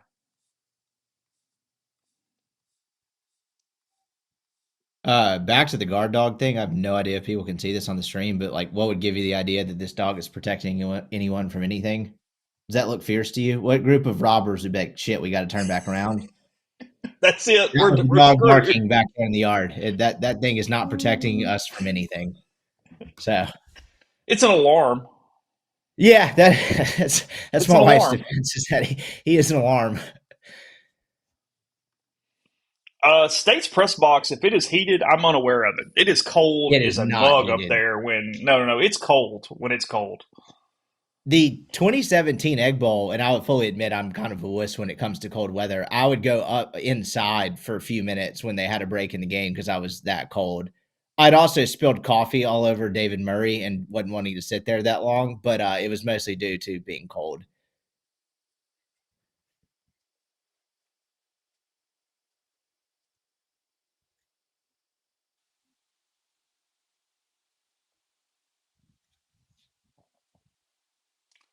So 13:38, they didn't even start the clock until that play was over. The clock operator has been just terrible today. We got some state media getting in their feelings about Lane's halftime press conference or Oh, really? halftime interview, I should say. Yeah. Uh, Who? What we got? Show me. I don't know. I got the production up, so I hadn't seen that. Robbie Falk took issue with it. Said this is Oh, a garbage response.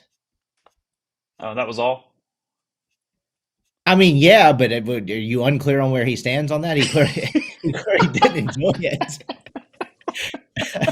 I don't know why. I haven't. Granted, I guess I'm saying this without having listened to it in totality. It didn't sound too egregious.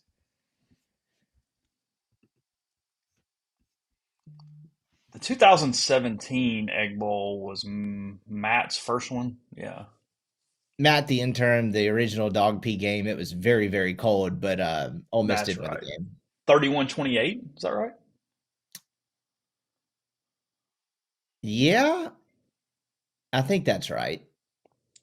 Was not the game was not that close though. I think that's the night we did the Mike Shula thing. It would have had to have been because Yeah. yeah. What are they reviewing? That looked clean. What are we reviewing?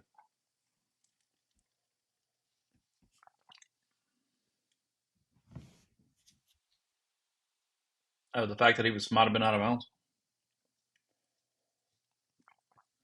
Was he out of bounds?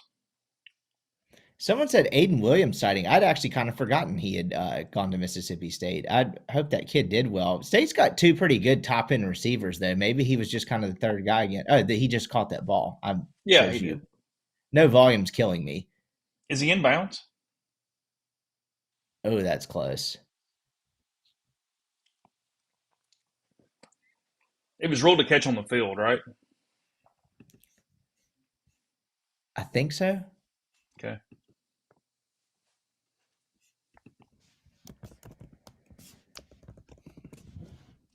Oh, I'm aware of 13. That was the Bo Fumble game.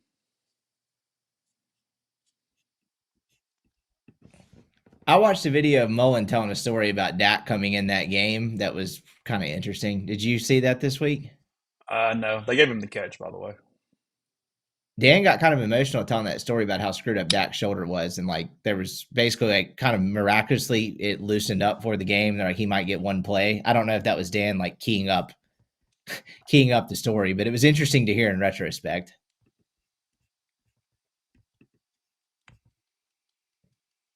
Yeah, I thought he was out of bounds, but whatever.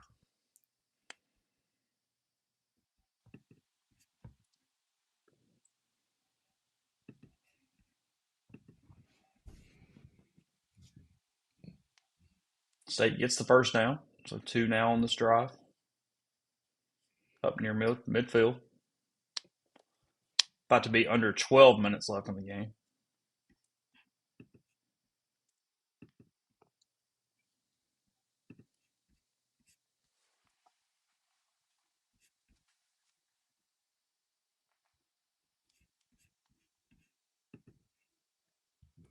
Ooh, knocked it out there at the last second. Wydett Williams.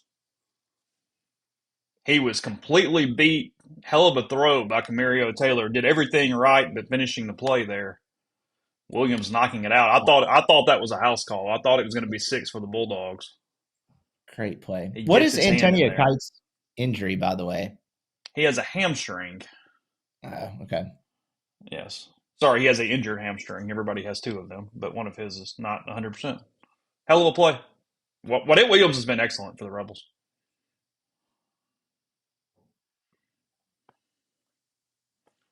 State now with its third first down. Doing a nice job of completely filling in the space, and Ole Miss brought some outside pressure. They brought either an outside backer or a safety right there. State filled in the gap where he was, hit a little bit of a hot route. That was good. That was a great play call by State. Three first downs now on this drive for the Bulldogs.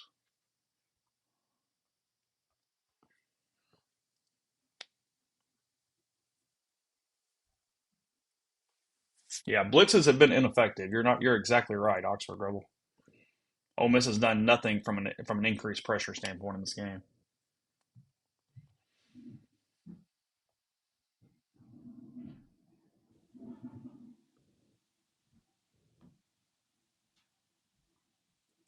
I tell you what Taylor has done so well is the game is not speeding up on him. He's really patient, both in the run game and the passing game. Like you said, he's doing a lot of stuff where down the road he's going to be a problem because Yeah, this dude's he's showing a ton of patience in the pocket. Like he's not getting sped up. He's not feeling like at times I'm not even sure that the play's still going, and yet he's just letting everything develop and play off. I've been really into him today. this guy's going to be very good for Mississippi State, and is like a very Mississippi State-esque quarterback. I don't even necessarily know how to describe what I mean by that, but like if he's the future of the program, they're going to be good. Look at that shot, by the way. I know you're ahead of me. That one shot they had a second ago, the powder Oh blue. my God! It should have been sacked, and instead it is 6 points for the Bulldogs. Oh my God! Touchdown State was wrapped up in the backfield to end the drive. Instead, Camario Wow. Taylor 35 yards to make this still a football game. Oh my God! So much arm tackling going on. Gets loose, gets out of it, and he got across before the ball came out. That is a touchdown for State.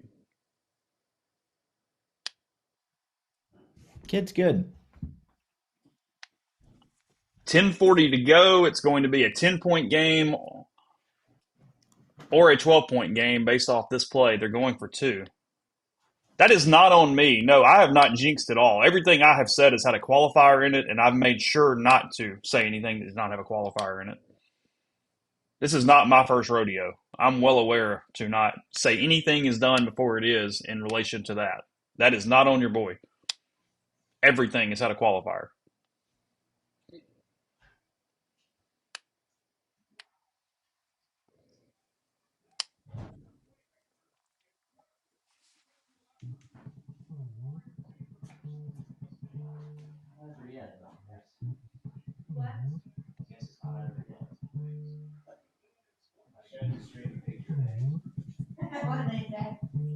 They don't get the 2 point conversion, so it is a nice defense on the 2 point conversion right there.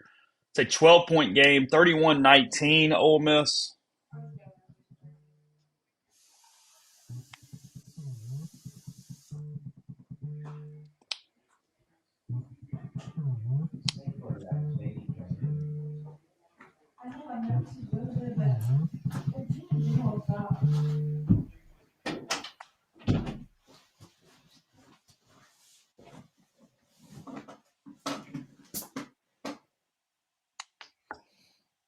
Was somebody playing Atari in the other room?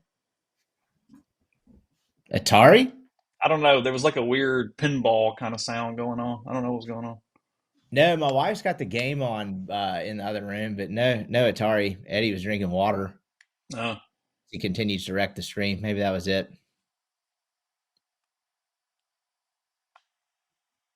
yeah, the game's over right there if you hit him in the backfield. That's it. Ole Miss still in control here. They are up 12 in the fourth quarter with the ball. Oh, Oh, is that his may have been phone my on phone. vibrate? Okay. I got a phone. Sorry, I got a phone call while I got up. My bad. I didn't. The stream is sensitive to noise. I didn't. My fault. In the 90 seconds I was up, I got a phone call. Oh, I'll go ahead and lean into this. You won't believe the phone call I just got. I know where Lane Kiffin's coaching next year. Wow. So there's the one person who knows. Yeah, it's a telemarketer in California.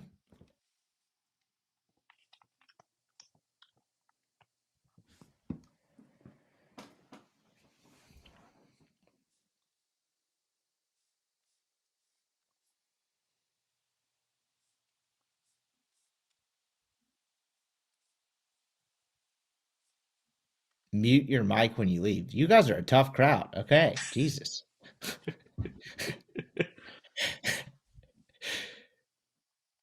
Yeah, you just don't need to go 3 and out. Just run some clock, settle down. Like I said, still a 12-point game. They need 2 touchdowns to beat you. I mean, if you decide to tackle, the game's over.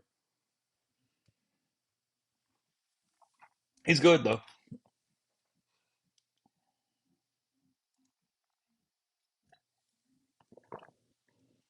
What I can't wait is that either way, whether Lane stays and goes, the people who 3 weeks ago said, "Hey, it's 100%," and they end up guessing right, claiming that that's been it the whole time. Like I'm gonna realize like the people that are too stupid to take seriously from now on, We've and I already just realized it. create a I've list. already seen enough of the Florida people that did this that are now saying, I never said anything was guaranteed. It's like, dude, give me a break.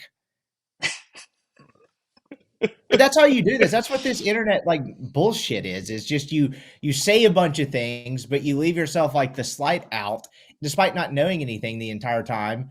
And that way, that's the caveat of like Florida people can now say, well, we never said it was set in stone. These things change. It's like, oh my God, give me a break. Which is why subscribing to places like Rebels 247 is important as ever. Like I would trust it on the reader, listener, whatever to decipher who's intelligent enough to know what's actually going on and who's not. It's really not that hard to figure out.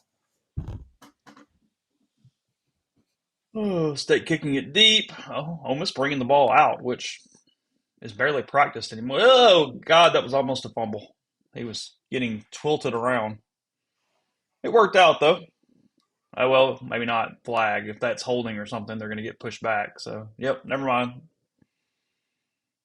Just let it go in the end zone and take the ball where they give it to you. I do not understand ever bringing the ball out anymore. There's no reason. Like they're going to be behind the chains now to start the drive because he brought it out and he had a pretty good return. But there's just too many things that can go wrong. I think part of it's not practiced or done anymore, so you do commit more holds and stuff on it. I would totally agree with that. They've essentially, I know the NFL has brought it back with their new rules, but like the college NFL rules of the last 5 to 10 years have basically taken the kickoff out of the game. So instead, now Ole Miss has it on the 10 instead of the 25. Important drive here.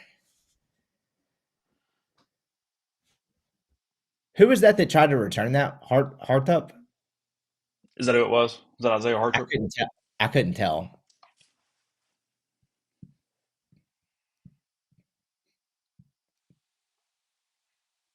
Ole Miss not really slowing down. Still 20 seconds left on the play clock.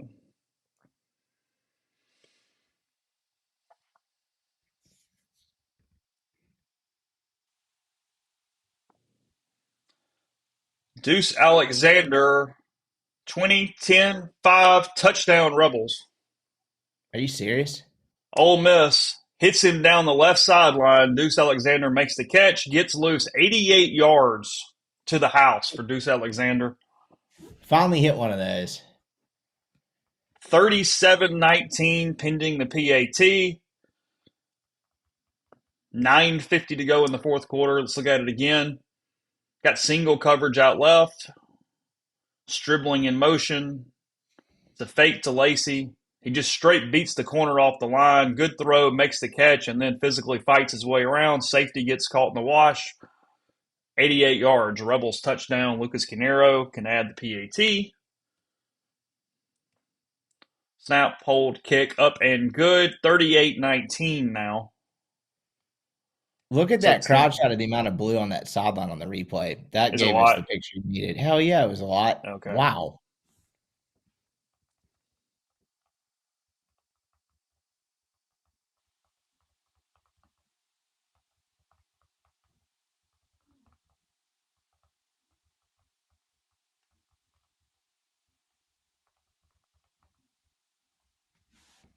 Yeah, touchdown Rebels. Chambliss with the celebration.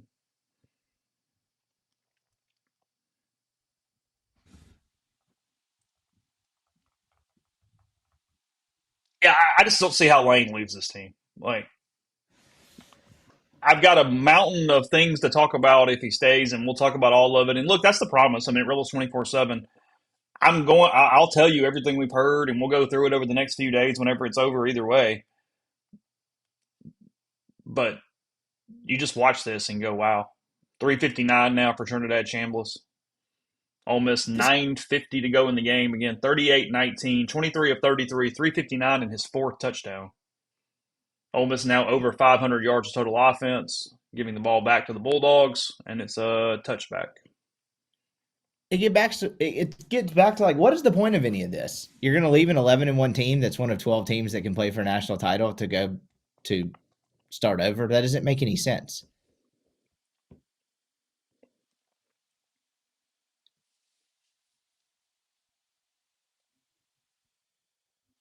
Somebody said state banned the hoop. How do you ban a hoop on the other sideline?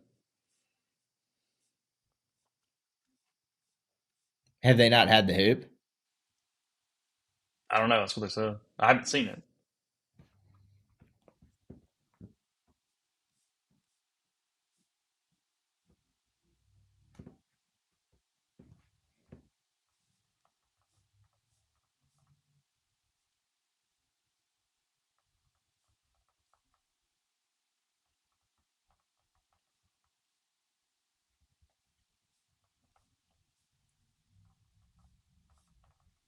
Pat Forty comparing Camario Taylor to Lamar Jackson on the Twitter machine.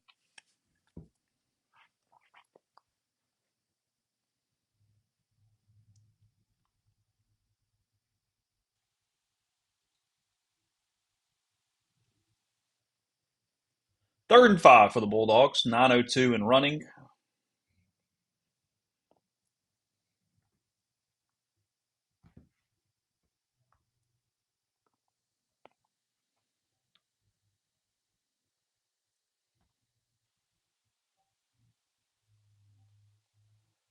They cannot him and in.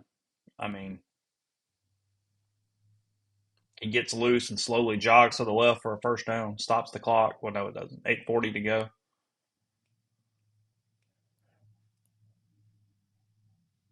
Not saying they've Hey, done a good job, but I swear with the larger sample size, this might be more of a Camario Taylor thing than an Ole Miss thing. well, but they're dropping contain so much. Like Yeah. they're getting overextended. Um, and it's something they're bad at, kind of overall anyway. Like this is just not something they're good at as a defense. I mean, they did it with Taylor Green early in the year too. Pretty good player in his own right. They get helter skelter around the line of scrimmage, and then they flow. Door jam with the statement of 2025. I hate this guy. We need to buy him.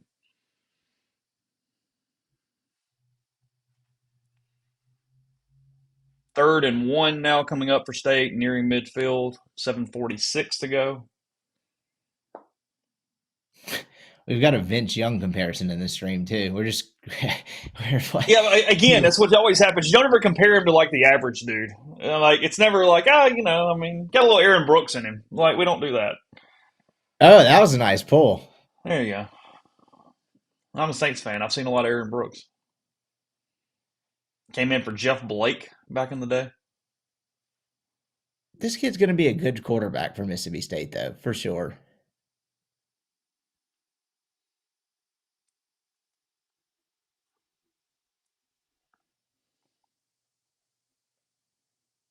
Is that caught? No, incomplete. Okay, incomplete. State player down. Can't tell who it is. Fourth and 1 here.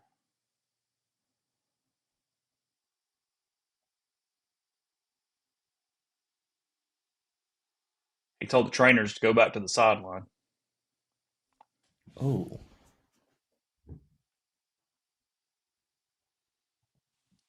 Look at the play again. It was actually catchable. He gets hit by his own guy a little bit, Thompson. He's fine. Made me laugh. There's a lot of Kenny Pickett in this guy. See, there we go. I like that. Let's use some middle dude. Okay. All right. Fourth and 1 here. I mean, I like State's chances to get it, but it is fourth and 1. Taylor with the snap. He didn't. He turnover on downs, and that will definitely go a long way toward doing it. wow. Ole Miss plays that well, strings him out, stopped him. Big play by Andrew Jones, who's come up big for Ole Miss at times this year. He's played far more in the second half of the season. Ole Miss takes over on downs just inside State territory.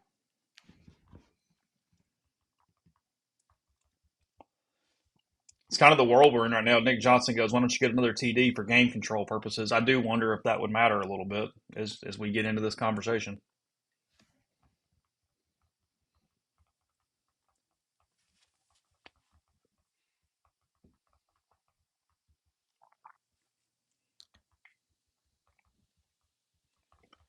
Big play, big stop. Got 9 on first down.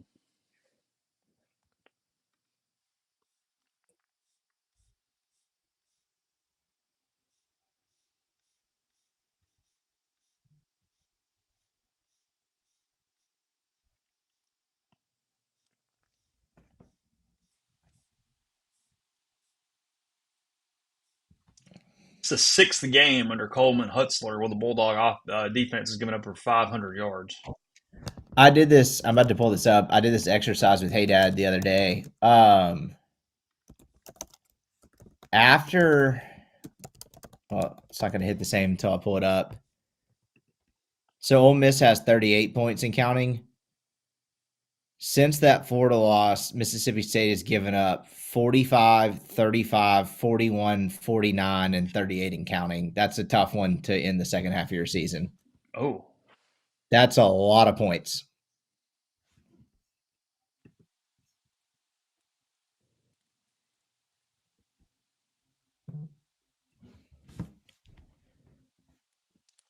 Ole Miss gets it back just under about halfway through the fourth quarter. Is that where we are now? Yeah, right at it. 7:31 to go. 38-19 Rebels.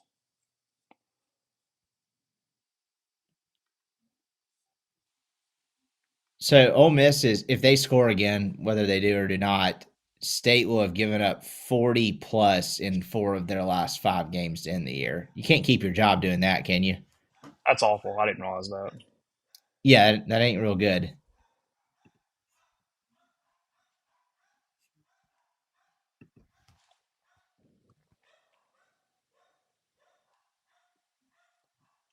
We're going to talk about this a lot on the post game show. I mean, again, if Ole Miss finishes this thing off 38-19, 7:30 to go, I was waxing poetic at the beginning of the show. I don't. It's just hard to grasp how far this place has come. 11-1 in the regular season if they finish it. That has not happened since you and I have been alive, correct? No, I mean there's never been an 11-win regular season in program history.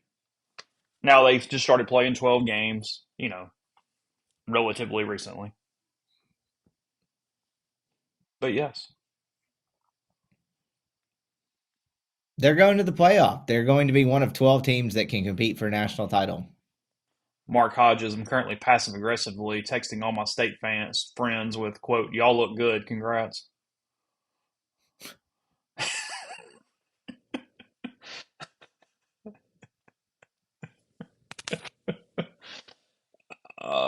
Oxford, let's slow down the roll a little bit. He goes, "What time slot does Ole Miss get for the playoffs? Friday or Saturday?" I don't. Let's take a beat. Look, they're That's going to have to totally just navigate all about this. TV, isn't it? How in the Yeah, world will we even have a lean? they're going to have to. They're going to have to get through this Lane Kiffin thing, though. I mean, seriously, like Ole Miss needs the. They deserve the 5 or 6 seed. So now you sit back and wait and see what happens. They deserve the 5 or the 6. They should play the ACC champion, and they should play the Group of Five representative. You're an 11-1 SEC team. Yeah, I'm assuming state fans are about to start getting out of this joint. Under 7 now. Oh, that's a good stat. After today, Ole Miss, if they pull it out, will have won 5 of the last 6 in Starkville. And 6 of 7 since Kiffin's been the head coach in general, right?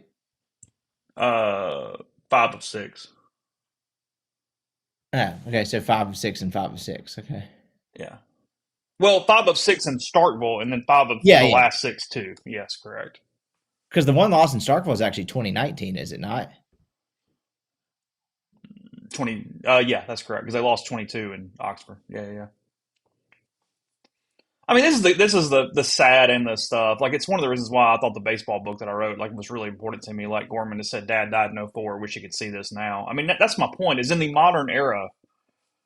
I mean, I covered so many teams and so many coaching changes where it went, "Hey, if we just go 7-5 and have a chance every Saturday," that was the Lane average really, fan's hope. Lane really emotional on the sidelines, by the way. Not like in his feelings, but just out like demonstratively excited. Keith Carter looks all happy on the sidelines right now.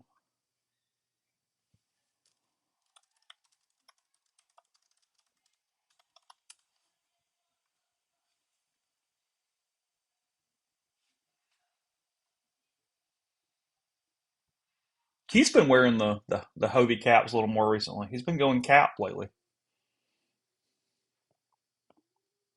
That might be one of the few times I've seen him in a hat. What's up with that? Yeah, I know. He's been doing it more.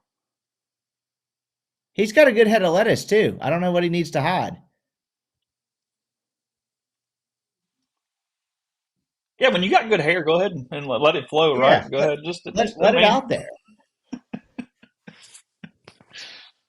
that's why Lane wears the visors. He's got good hair.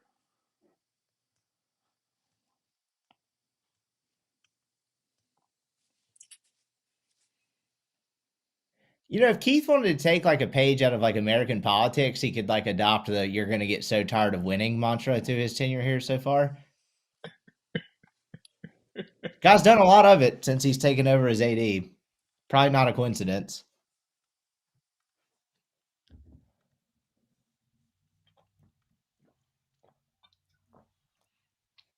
A lot has happened since Keith Carter and Glenn Boyce got in power.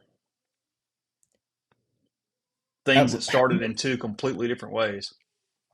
do you remember that day at the end at Ole Miss when it was announced that Glenn Boyce was getting hired? It was one of the last events I covered as a reporter. People were getting arrested. Those protesters were kicking and screaming. He got taken out of the room. What a wild time that was, and what a contrast it's been since. Kewan Lacey with the hurdle, another hurdle over the basketball goal. It's right there. It's still here. Gets a little pat back from Javon Patterson coming back into the field. Another first down. Clock at 5 minutes and ticking. Hayden says, "Is it weird Keith's on the sidelines or just showing him more?" I don't know what the visiting AD suite is like at Starkville, so I don't know if there's reasonings beyond just down there with the guys. But I will say this: Ole Miss's administration has done a concerted effort to make this as completely as about the team as possible this week. Look Like at this from sideline the right now. ticket sales to everything. Like it's been a really it's been a big effort in that way. This sideline is keyed the hell up. Look at that. Lacey just went out of bounds where all those people you're talking about are standing, and they're going berserk.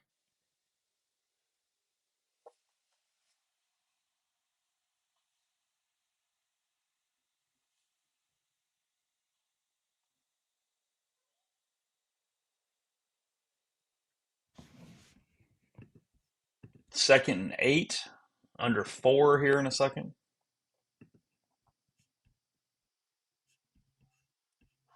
Yeah, Glenn Boyce, when he first got here, everybody made fun of the mustache. He can wear whatever the hell he wants now.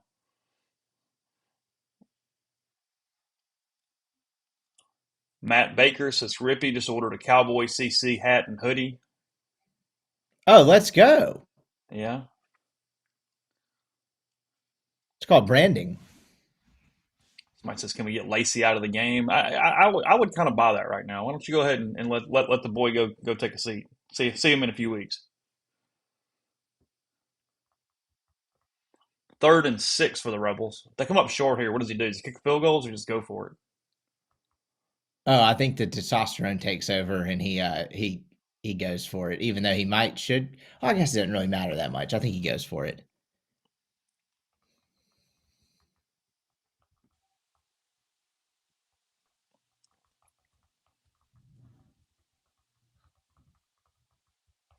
Gorman Boyce can wear a sombrero for all I care.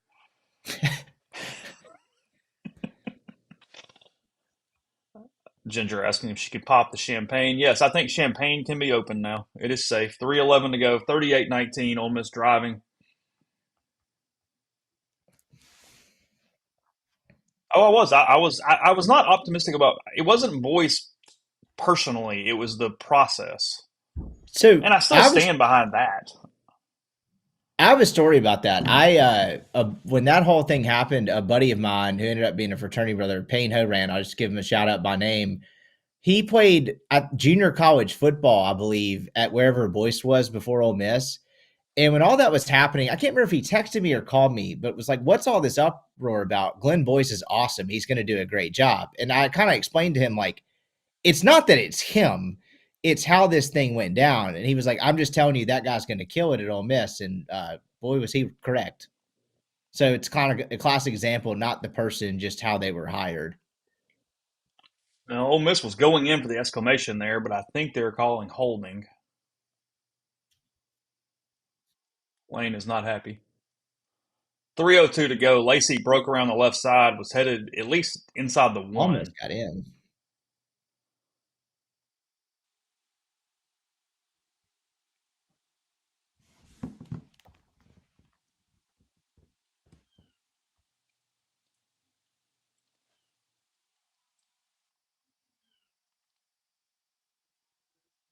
Third and 16 now. Yeah, I don't know that I hate the field goal when you to get over 40. Just mentally. Coleman Hutzler hopes otherwise. Like to keep this thing at 38. He did. Hey, they didn't score 40 on him in 4 of the last 5 games. If he gets a stop,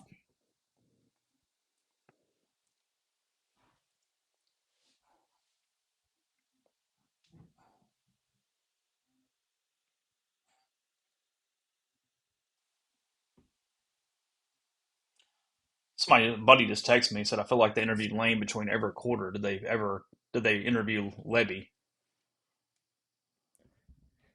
with all due respect, Levy was not the story today. So No. I don't I I don't think that's a slight to Jeff Levy has Levy. done a really good job on a team that's going to go 5-7. He's also done a really good job of being boring and saying nothing. So he's not also attracting interviews like that. Jeffrey had Thanksgiving with the in-laws today. He was trying to get back. I haven't heard an update on what's going on. I talked to him on Tuesday night. He came to Iris for the cocktail hour before the book signing.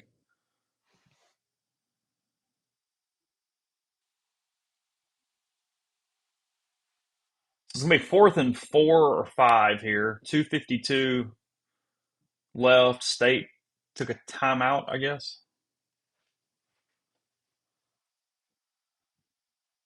They He's took their going to. second timeout. I kicked the field goal.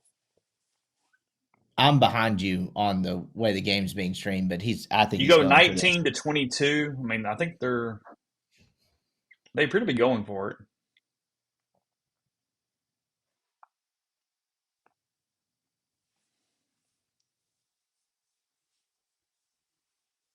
Yeah, I think I would kick, but I mean, it's not. It's six of one, half a dozen of the other.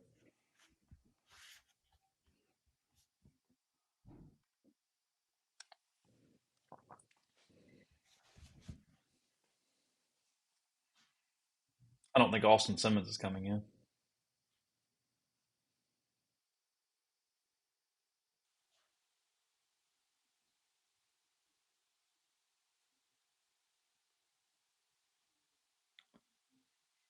All right, they're going for it. Here we go. 4th and 5, 2:56 to go from the 14, 13, from the 13.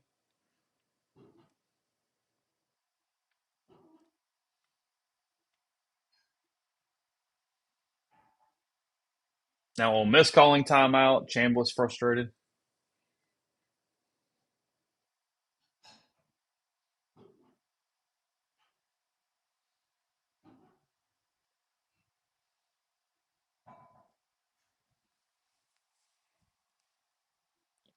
Might have been just trying to draw him off sides, actually. Might not have even ever thought about a play. Yeah, Joe Judge is a better coach than people think. Yes, I mean he was an NFL head coach. They don't just hand those out like steak knives. I mean, I know it did not go well, but that's what I Is said. In there a any world where other Lane leaves, you've got a perfect interim. You do? Is there any other decision other than to twist the knife or not? What is the difference between 22 and 19 at this point? This is not a mathematical decision, is it? There's 2 minutes left. It's not a mathematical decision, but I do go for the field goal just to get over 40. They're not. Okay. They're going for it right now, but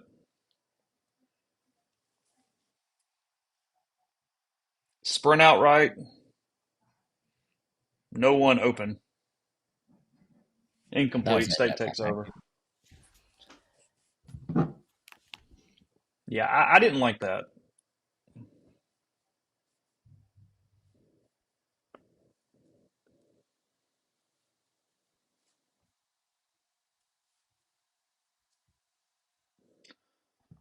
So up 19, 2:50 to go. Dora says you don't kick because block and return is always possible. That's actually a fair point. State down to one timeout.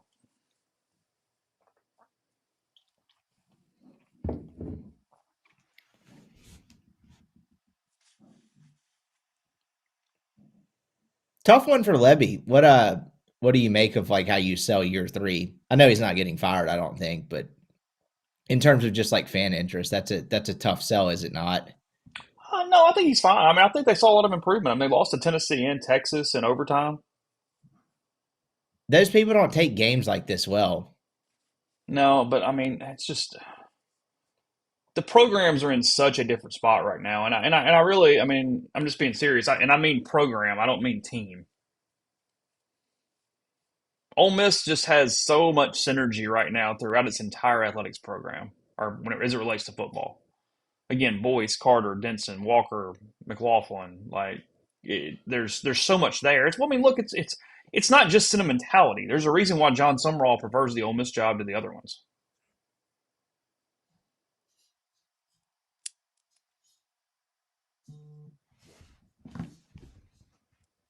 All right, 3rd and 10, 2:17 to go. Yeah, any state fan who wants Levy gone right now, and Jay Robertson makes a good point. Game could have gone exactly the same with Shapen, and state fans would be livid. Yeah, Camario Taylor gives them a lift. There was no downside to starting him at all. The Well, it fans would just have been feels more like the mad had year you go, man, look at all these close wins, then you get hammered last year. I mean, next year.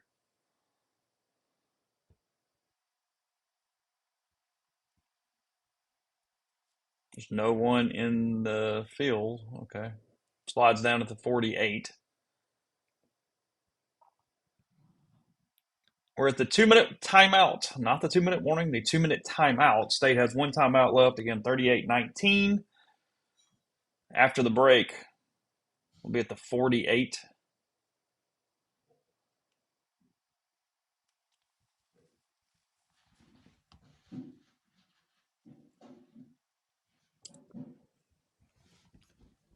So what's your call? What's your guess? Stay or go?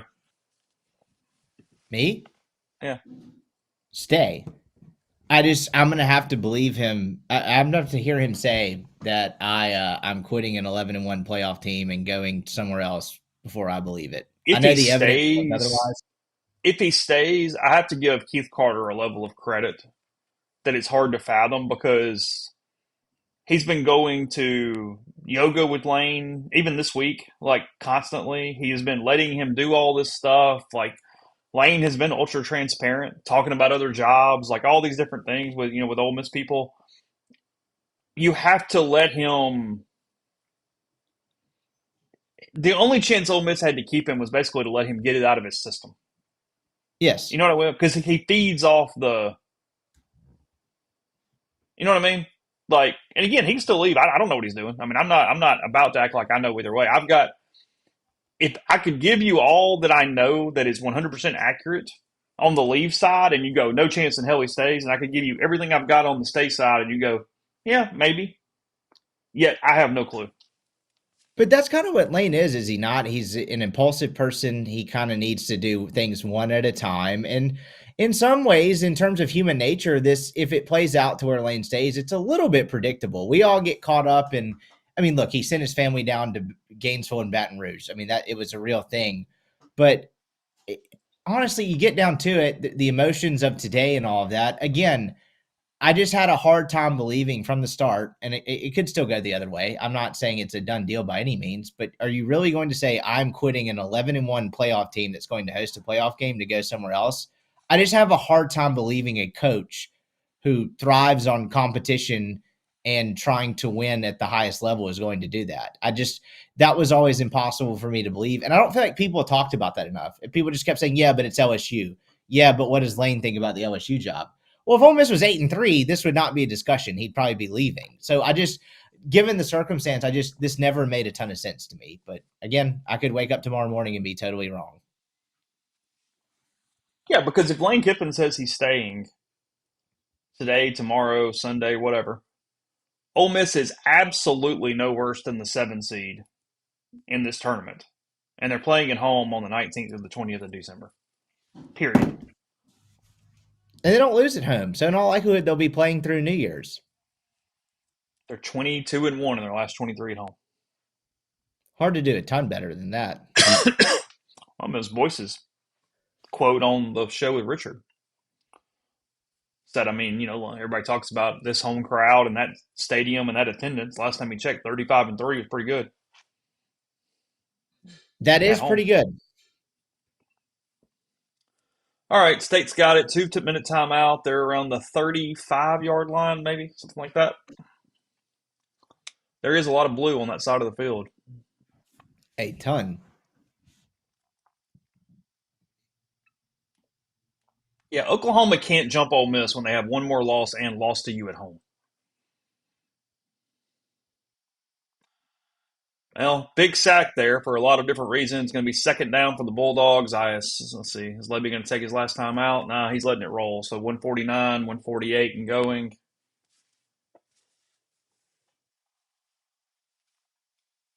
Oh, that's true. I've got a lot of receipts from Florida fans giving me shit because I kept talking about Summerall being a possibility and not Kiffin last week. You and Neil. It's a good tackle to keep Aiden Williams in bounds right there. 127 and going.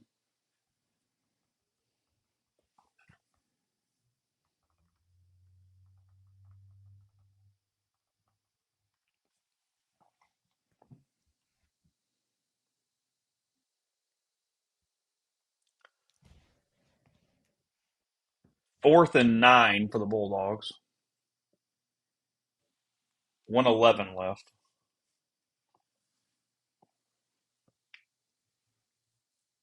Again, we can shift our attention to the other two games. Ole Miss still has a chance at Atlanta. They need a Texas win over Texas A&M. That game is tonight on ABC. And they need an Auburn win over Alabama tomorrow evening on whatever channel that's on. I assume ABC too, but I don't know.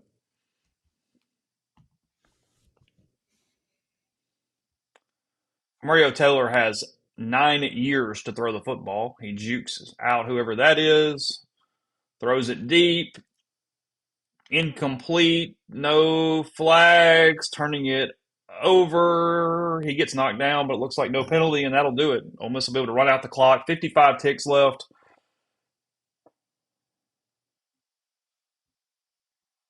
Oh, really? Jackson Rev says, Chase, UF guys on their board are apologizing to you and Neil and asking why y'all have more info than their mods on the Florida job.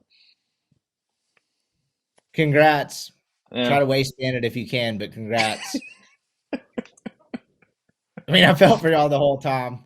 I mean, it's funny, like, knowing how you two, like, know people around John Sumrall, to put it vaguely, and seeing a I bunch of live in Florida John kids being like, Sumrall's Sumrall's house. never been mentioned. It's like, dude, come on. I mean, that's what I'm saying. Literally, I live in the house he lived in. Like, I don't, like, yes, I'm aware. I know people who might know John. It's possible. Could just slightly possible. But yeah, you two don't know anything. Gator Fan 68 knows a ton more. Or their mods, apparently. One more tick will do it. Ole Miss is about to be 11-1 for the first time in the regular season.